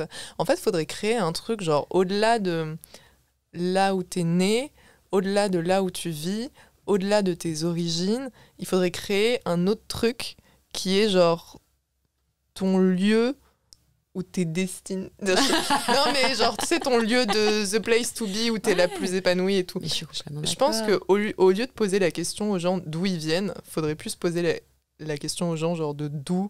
C'est quoi ton pays du cœur ou ouais, comme ça. Un truc comme ça. Je vais y réfléchir, il faut trouver un mot pour ça. Un truc avec résonance, un truc avec le cœur. Mais ouais, tu vois, toi, c'est le Pérou, moi, c'est Rio. Et en fait, ce qui se passe, c'est que je me dis, je suis pas retournée depuis 3 ans là-bas, alors Covid, etc., il n'y a pas de problème, ok. Mais là, en fait, je n'ai plus d'excuses. Et en fait, je réalise que j'aurais été prête à aller à Rio pour quelqu'un. J'aurais trouvé le budget, etc., de voyager cette fois-ci, là, dans quelques jours. Si tu avais eu quelqu'un sur place qui t'attendait. C'est ça. Et je me suis dit, waouh, Shirley, waouh. Donc, tu peux prendre un billet et y aller. Et en fait, en 5 jours, j'ai pris un billet, j'y suis allée. Voilà. Donc, on est fin juin. Et encore une fois, je dis à mon ancien compagnon, je pars dans 5 jours, je pars 2 semaines. Finalement, je suis partie 4 semaines. T'étais encore avec lui à ce moment-là? Non, c'était l'année dernière. Mais tu vois, par rapport aux enfants, je m'en vais. Pardon. Excuse-moi, oui. Non, j'ai pas contextualisé par rapport aux enfants. Je m'en vais dans 5 jours. Ouais. Voilà, j'y vais. Et en fait, j'y vais vraiment avec le truc, t'y vas pour toi. Ça y est, en fait, et ça peut être un bon begin, j'ai envie de dire, start encore. Un bon recommencement, tout simplement, tu vois, pour viens prendre l'énergie que t'aimes à Rio pour aller vers là où t'as envie d'aller. Donc, ne te fais que des amis, on dit, Instagram dit, mais je sais TikTok a dit. Instagram dit en anglais, catch the flight, don't catch the feelings. J'étais là, ok, simple, facile. Et en fait, j'ai pas de religion, mais je pense que je suis très croyante, je crois beaucoup à l'univers, je crois à plein de trucs, tu vois. Je prends un peu comme Pocahontas, je prends moi ce qui me... Voilà. L'univers et ça, tout, je moi prends, j'y crois de fou. Je prends, tu vois. Et en fait, je demande à l'univers de plus m'envoyer de mecs ou quoi que ce soit. Ça y est, c'est fini. La demande a été reçue. Faites attention. Faites très attention. Et tu vois, quand on dit qu'il faut bien s'exprimer, et ben en fait, ça n'aura jamais autant pris de valeur qu'à ce moment précis. Donc, j'atterris à Rio un samedi soir. Tout se passe très, très bien. Dans la maison de Laetitia, hein, toujours, qui m'accueille. Enfin, voilà, trop contente de se voir, etc. Et Laetitia, elle a le truc de... J'arrive... elle me dit de courir à la douche parce que, en fait, il faut se doucher et sentir bon. Et dans 15 minutes, je t'attends, on sort.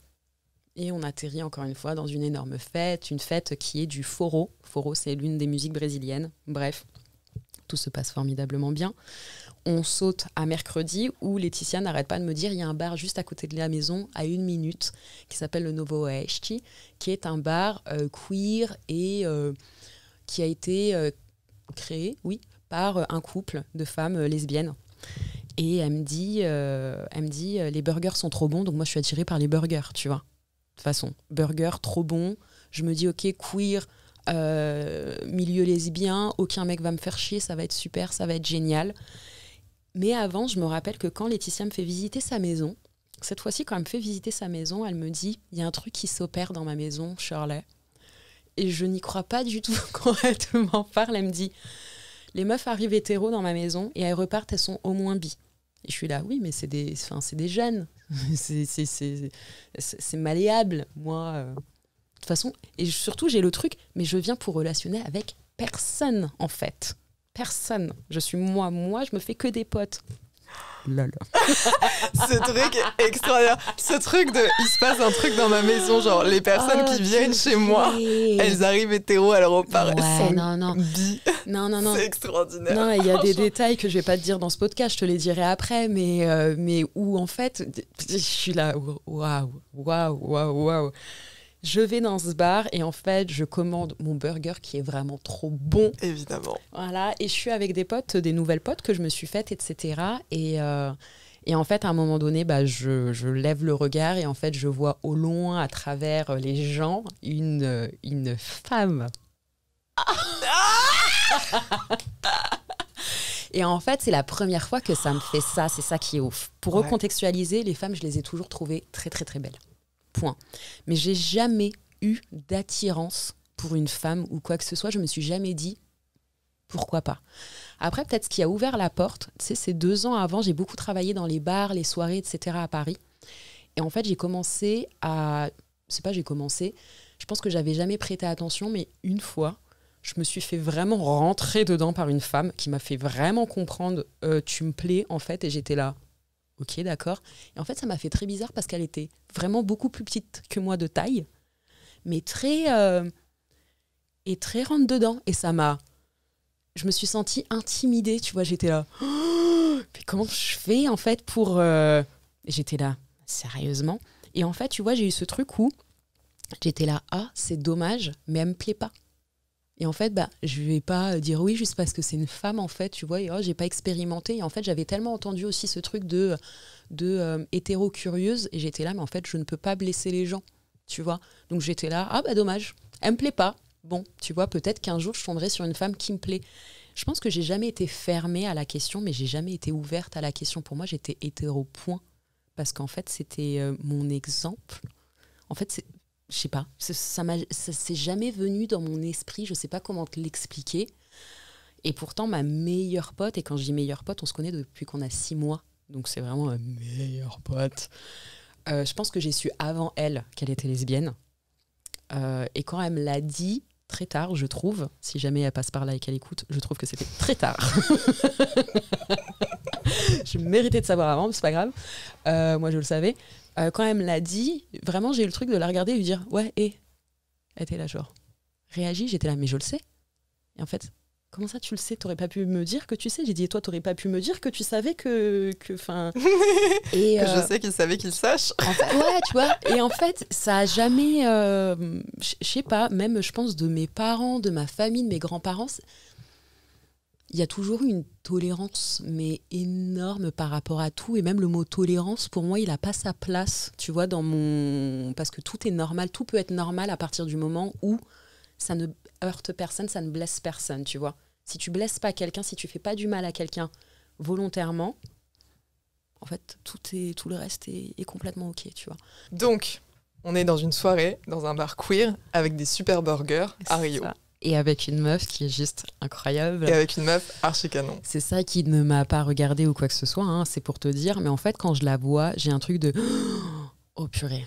Et en fait, parce qu'elle dégage un charisme, un truc, mais qui est ouf. Et en fait, je sais tout de suite que je veux pas être sa pote. Je veux pas être son amie. Je ne veux pas être friendzonée sur cette histoire. Absolument pas, tu vois. Wow. Et en fait, je le dis à mes potes, vous voyez la meuf qui est là, c'est ma meuf. Oh wow! Tu vois, c'est... Oh wow! Et en fait, je pense que je le dis vraiment pour n'y aller pas, parce qu'en fait, je vais avoir le seum. Personne n'y va. Si même moi, je n'y vais pas, parce que je n'irai pas, hein, c'est une meuf, comment je fais, etc. Et en fait, à ce moment-là, il y a plein de questions qui se posent. Comment est-ce qu'on va aborder une meuf sans la faire chier, en fait, comme on m'a fait chier pendant des années, tu vois? Comment on traite une femme?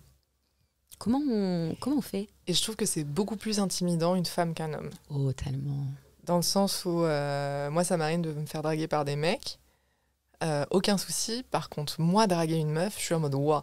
Et je sais que mon rapport aux hommes a vachement changé aussi, dans le sens où je compatis beaucoup plus. Oui. Parce que je sais à quel point c'est difficile d'aller aborder une femme. Et à quel point on est impressionnante en réalité, tu vois. Ouais. Sauf qu'on dirait pas, selon certains mecs, t'es là, t'as l'impression que c'est facile. Mais non. Et quand je dis certains mecs, je pense aux relous, tu vois, qui se posent pas de questions ou quoi que ce soit, qui viennent vers toi comme si... Mais aborder quelqu'un de façon respectueuse, en même temps séducteur, séductrice... C'est très dur. Non, c'est un exercice de dingue. C'est un exercice de dingue. C'est un exercice faut avoir de vachement dingue. confiance en soi aussi. Ouais. Ou tenter le tout pour le tout en disant non mais là j'ai pas le choix en fait. Donc ce qui se passe c'est que bon je fais ma petite soirée mais moi j'ai déjà prévu 2 autres soirées. Je viens juste manger un burger en fait. Et en fait il y a mon amie Laetitia dans ce bar. Évidemment, la pote qui change tout depuis le début. Et en fait, qu'est-ce qui se passe? Je lui dis ah, excuse-moi. Donc à ce moment-là, tout se passe bien et en fait, la musique passe de stéréo à du live. Je penche la tête qui est en train de chanter la meuf sur qui j'ai kiffé, sinon c'est pas drôle. Tu vois, là je me là, dis, oh, c'est elle qui chante sur scène et tout. Ouais, je me dis Shirley, cours. Vraiment, je me dis, quand je la vois, je me dis red flag, cours. La meuf, t'as eu un gros flash sur elle. C'est une artiste, visiblement, c'est une chanteuse, c'est une brésilienne. Elle habite loin. Cours, tu vas te détruire le cœur. T'es pas là pour ça de base, t'es là pour te faire des amis. L'univers est en train de te dire. T'as demandé pas de mec, il n'y a pas de problème. Je te propose une meuf, qu'est-ce que tu vas faire? Qu'est-ce que tu vas faire? Il y a quoi maintenant? C'était un peu challenge accepted de l'univers, tu sais. Mais c'est en vrai, elle a réuni toutes les cartes, je pense, dans cette personne en disant et là, tu vas faire quoi? Tu vois. Oh là là. Et donc écoute, je passe quand même à ma pote Laetitia, je vais partir et je lui dis la meuf qui est en train de chanter là, c'est qui? Elle me dit, elle est belle. Hein. Je dis, ouais. Elle me dit, ok, alors je dois t'annoncer, c'est le crush de tout Rio. Je suis là, ah bah c'est bien, moi qui ai cru que j'étais la seule personne qui avait remarqué qu'elle était incroyable. Elle me dit, ah non, pas du tout. J'étais là, ok. Je dis, bah c'est très bien. Il se passera encore moins que rien que ce que j'avais imaginé finalement, tu vois. Donc elle me dit, mais attends, je vais t'envoyer son Insta, etc. Tu vas voir. Je m'en vais de la soirée, je pars. Et en fait, elle m'envoie le Insta. Et en fait, je stalk complètement cette meuf. Elle est belle. Et je me dis, bah, pour le temps que je suis à Rio, je vais m'abonner.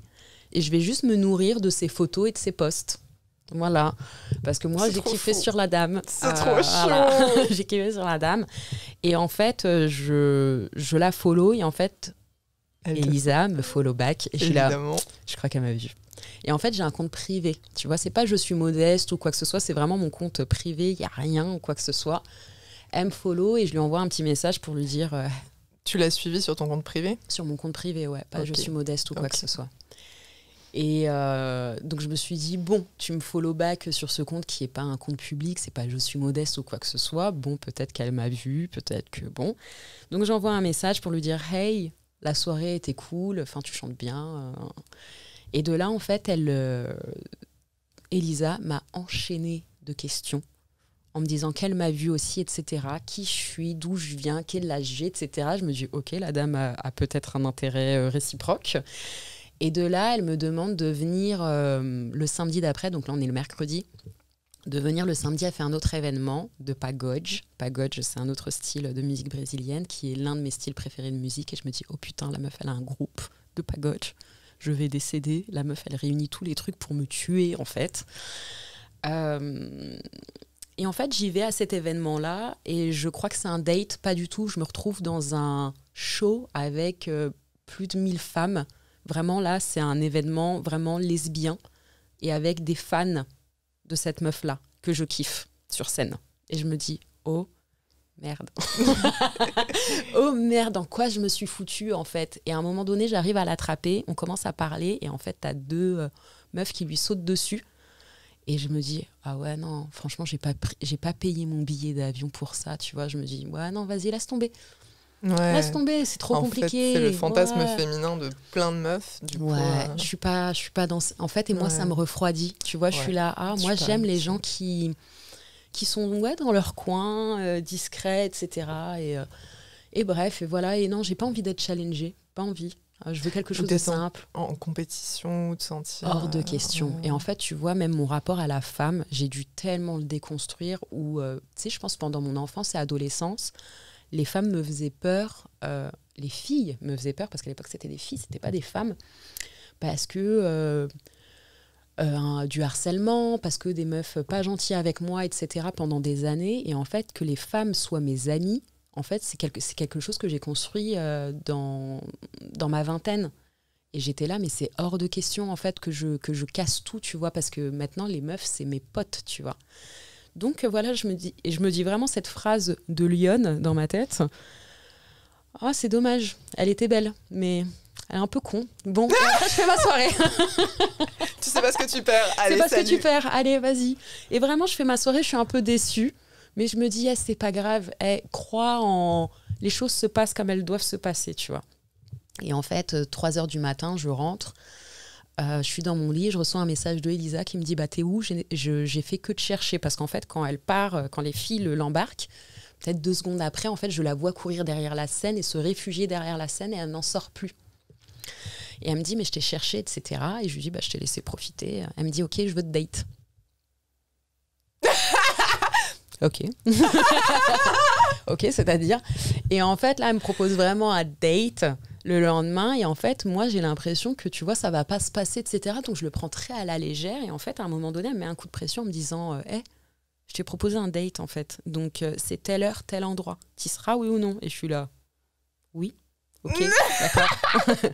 Ça sent la fierté de Lyon. De ouf. Ça sent le... Elle est Lyon aussi. Elle est Lyon aussi. Je l'ai découvert après et j'ai compris. J'ai compris. Et en fait, et puis elle a l'habitude d'être super courtisée, en fait. Donc, en fait, d'avoir en face d'elle une meuf qui finalement dit ouais, enfin, si j'ai le temps. Tu vois, en fait, c'était 2 égos. Moi qui étais là, moi de toute façon, et elle... Voilà, c'était une conversation de Lyon comme ça. Mais bref, on s'est date et finalement on s'est rendu compte, moi je parle français de base, elle parle portugais. Et toutes les deux, on parle un anglais approximatif. C'est-à-dire qu'au début de notre date, on s'est dit « Oh merde, on ne se comprend pas ». Et tout le long, j'étais là. Putain, mais elle est belle.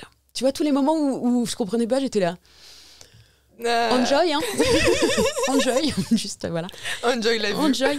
Et en fait, finalement, on s'est rapidement compris et j'ai compris qu'en fait, à travers des sujets qui peuvent être hyper touchy, elle avait un point de vue très assumé et en fait, j'ai trouvé ça hyper badass, encore une fois, rempli de charisme et de trucs. Et je me suis dit, putain, mais la meuf, elle a elle ouvre les portes et au niveau de la construction, etc., elle n'a pas peur. Et ça, c'est un truc qui m'a... mais je kiffe, en fait. Bref, et en fait, tout ça, c'est très bien, mais comment on fait pour montrer à une femme qu'on a un intérêt aussi ? Comment je fais pour... qui va embrasser qui ? Ou est-ce que je fais Et en fait, j'avais ces questions dans ma tête. Comment je fais pour la respecter, mais lui faire comprendre... tu me plais. Et qu'est-ce qu'on peut en faire ? Moi, je suis encore là que 10 jours, tu vois, à Rio. Qu'est-ce que je veux, en fait, tu vois ? Et est-ce que je suis une hétéro-curieuse ? Est-ce que... il y a plein de questions qui se soulèvent. Et bref, finalement, elle m'embrasse, le premier bisou. Et puis là, il y a plein de trucs qui se passent dans ta tête. Et t'es là, mais... C'est papillons. C'est ça, tu vois, et tenir la main. Moi, de base, je suis pas quelqu'un... De base, dans mes relations, j'ai pas été quelqu'un de tactile, de démonstrative.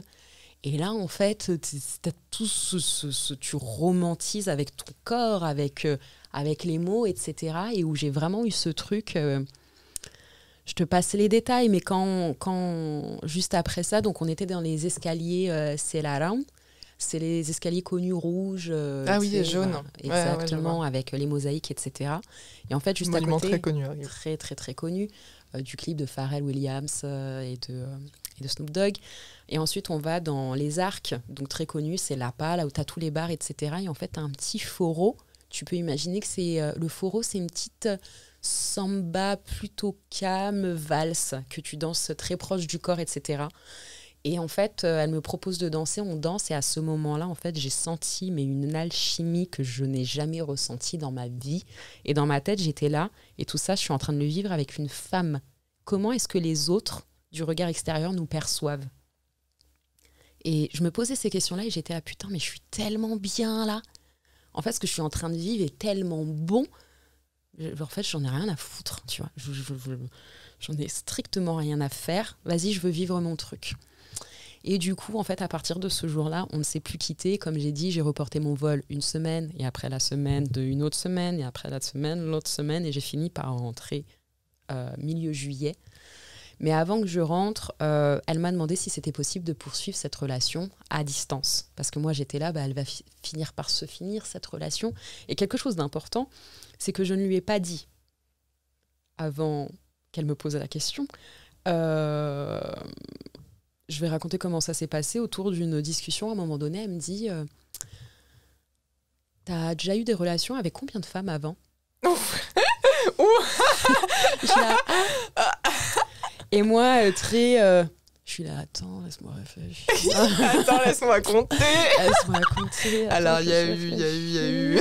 Et je suis là et je fais un 1 avec mon pouce et je suis là. Voilà. Et en fait, elle me regarde, elle me dit, vraiment avec des yeux genre, attends. Du coup, elle me dit, non mais du coup, et elle me dit, t'as embrassé combien ? Du coup, t'as embrassé combien de femmes ? Parce que quand j'ai rencontré Elisa, en fait, j'avais des griffes. J'avais des griffes jaunes comme ça. Oh mon Dieu. Donc quand elle m'a vue, quand elle m'a vue, ouais. Moi je tilte pas là-dessus. Et en fait, quand elle m'a rencontrée, elle s'est dit peut-être que c'est... Alors je sais plus comment elle va me nommer, mais en gros, je suis une genre de femme bisexuelle mais hétéro. C'est-à-dire que j'ai des réelles relations avec les hommes, mais pour rigoler, pour s'amuser, j'embrasse les femmes. Voilà ce qu'elle a pensé au début. Et non, elle a rencontré quelqu'un qui était hétéro. Point final, à la base. Voilà ce qui s'est passé. D'où les griffes jaunes, etc. Et en fait, ce qui s'est passé, c'est quoi ? C'est qu'elle me pose la question, elle me dit, du coup, t'as embrassé combien de femmes ? Et je suis là. Je réfléchis l'air d'eux et je lui dis, 1. Et en fait, elle est là. Oh, Elle me dit, je suis la première femme que tu embrasses, avec qui il se passe même plus. Et je suis là, ouais, elle est là. Mais non, c'est pas possible.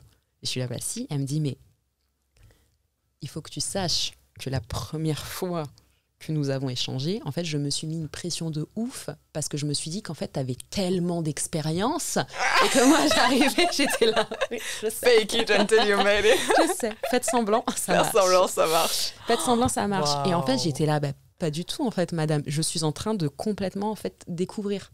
Et elle, de son côté, elle s'était foutu une pression de ouf De en se disant la meuf, ouf. elle a eu plein de relations avant. de Et- ouf. oh là là. Alors que pas du tout, en fait. Shirley, elle était dans sa première fois, tu vois. Oh là là. Et en fait, ce qui s'est passé, c'est que ouais, t'as ça. Au Brésil, il y a plein de trucs qui sont différents. Et en fait, moi, en réalité, aujourd'hui, je suis encore en train de découvrir le milieu lesbien. Ouais. Tu vois, à Paris, je suis en train de commencer à aller dans des bars, dans des soirées. Et ça a remis tout en question. On pourra en reparler après. Mais tu vois, même avec mes amis, il y a quelque chose qui a un petit peu changé. Les conversations, elles ne m'intéressent plus. Tu vois, c'est des conversations où on me montre des mecs et je suis là. Déjà, avant, je les trouvais moches. Mais là, c'est encore pire. C'est encore pire, tu vois. C'est T'as compliqué. une honnêteté, un cash que j'adore, que j'adore. Je suis désolée, je l'ai avec mes potes en plus et je suis là. Tu sais, et puis mes yeux parlent. Au départ, je suis là, genre, est-ce que tu veux entendre ce que je dis avec mes yeux, genre. Grave. Genre, hey, ça, t'en penses quoi? Et t'es en mode, pas mon style. Ou tu sais, je suis là, attends, mais il a pas de cheveux en plus. Ah non, mais faites un effort. Mais, Respectez-moi. mais Shirley, je rappelle, était amoureuse de Kokuam, donc on est dans l'opposé. Mais le truc, tu vois, c'est que voilà, elle me propose de finalement être en relation à distance, mais je rencontre donc une femme qui n'a eu que des relations avec des femmes.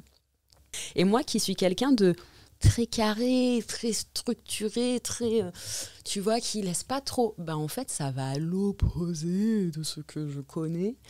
Et en fait, quand j'ai compris ce que c'était, la première fois, un jour, Elisa comprendra le français et pourra comprendre ce podcast. Mais la première fois, je les recale. Je lui ai dit non, c'est pas possible, je ne m'engage pas là-dedans. Et parce qu'encore une fois, tu parlais de ma relation avec les femmes. J'étais trop carrée avec les femmes et je ne voulais pas les voir comme des rivales ou comme un problème. Ouais. Pour moi, les femmes, c'est mes potes. Tu D'être vois. dans la sororité et pas À dans la fond. rivalité. Pour moi, c'est trop important entre femmes, tu vois. Ouais. Et même, comme je te disais, des femmes qui peuvent être agressives envers moi ou quoi que ce soit, je leur trouve toujours des excuses. 1000 excuses, etc. Et c'est OK. Et en fait, donc du coup, Elisa, en réfléchissant, m'a dit « Ok, donc je veux une relation monogame avec toi, etc. » Et en parlant, et en allant chez la psy, je l'ai invitée aussi à aller chez un psychologue. Je lui ai dit « Ce serait bien qu'on y aille toutes les deux de notre côté, tu vois, pour faire un truc qui est sain, qui est cool, etc. » Parce qu'en fait, on vient de deux cultures tellement différentes. On veut aller dans une relation qui est à distance. Là, c'est pas les opposés s'attirent, là, c'est le Big Bang. C'est l'explosion. C'est l'explosion. T'es ma première relation avec une femme. Enfin, il y a un truc à... Enfin, faut faire attention, tu vois. Donc, du coup, on est dans cette relation-là aujourd'hui. Depuis, elle est venue en France pendant 3 mois. Moi, je suis repartie il y a pas longtemps, d'où les épisodes qu'on peut voir sur les réseaux sociaux, pendant 2 semaines, qui étaient intenses. Ouais. Je pense qu'on va devoir conclure ce podcast là-dessus. Par contre, moi, je suis chaud pour qu'on se refasse un épisode et où tu me racontes comment ça s'est passé le retour en France, comment ça s'est passé avec tes enfants, comment ça s'est passé. Il y a tellement de choses à faire. Il y a tellement de choses. C'est trop long. Donc, je suis chaud qu'on conclue sur cette très belle histoire d'amour à Rio. Cette porte sur le lesbianisme qui s'est ouverte. Cette porte sur le lesbianisme qui s'est ouverte. Et si t'es OK qu'on se revoie et qu'on continue ce podcast, je sais pas quand. Mais voilà. Oui, il faut. Bon, en tout cas, merci de nous avoir écoutés avec Shirley dans cet épisode de podcast. Si jamais vous voulez... parce que moi, j'ai mis des paillettes et tout. Aujourd'hui, je te laisse tomber. Merci. Il y a la vidéo qui sera disponible sur YouTube, parce que je sais que le podcast, c'est audio, mais Petite spoil, tu as des mimiques quand tu parles, c'est extraordinaire, vraiment c'est extraordinaire, j'adore. Donc il faut aller voir la vidéo YouTube parce que je trouve que c'est un podcast qui est très... Quand elle s'exprime. Non mais même moi, genre mes têtes, genre de... Ouah, tu sais quand tu parles, je sais que je fais des têtes de... Genre, je suis tellement à fond dans l'histoire et tout. Donc, allez voir cette vidéo sur YouTube, sur ma chaîne YouTube Voyageuse au naturel. Merci Shirley, je te pose la question que je pose à tous mes invités à la fin. Comment tu t'es sentie ? Je me suis sentie très bien avec ce que les gens appellent des papillons dans le ventre. Tu sais, j'ai vécu ce dont on a parlé, etc. Parce que ce podcast, il était intense. Ouais. Tu vois, c'était une belle introspection, etc. sur ma life. C'était une belle introspection. Et il était riche. Merci beaucoup pour tous les aspects qu'on a abordés, etc. Il y a eu tellement d'aspects. La maternité, la santé mentale, le naturel, le voyage, le lesbianisme, queer. Enfin, tellement de trucs. Merci beaucoup. Merci d'avoir visionné cette vidéo. Dis-moi en commentaire ce que t'en as pensé et souviens-toi de t'abonner pour être averti des nouvelles sorties. Tu peux me suivre sur TikTok et Instagram sous le nom de Voyageuse au naturel, tous les liens sont en description. Je t'envoie mes ondes les plus positives et on se retrouve très vite pour encore plus d'échanges inspirants.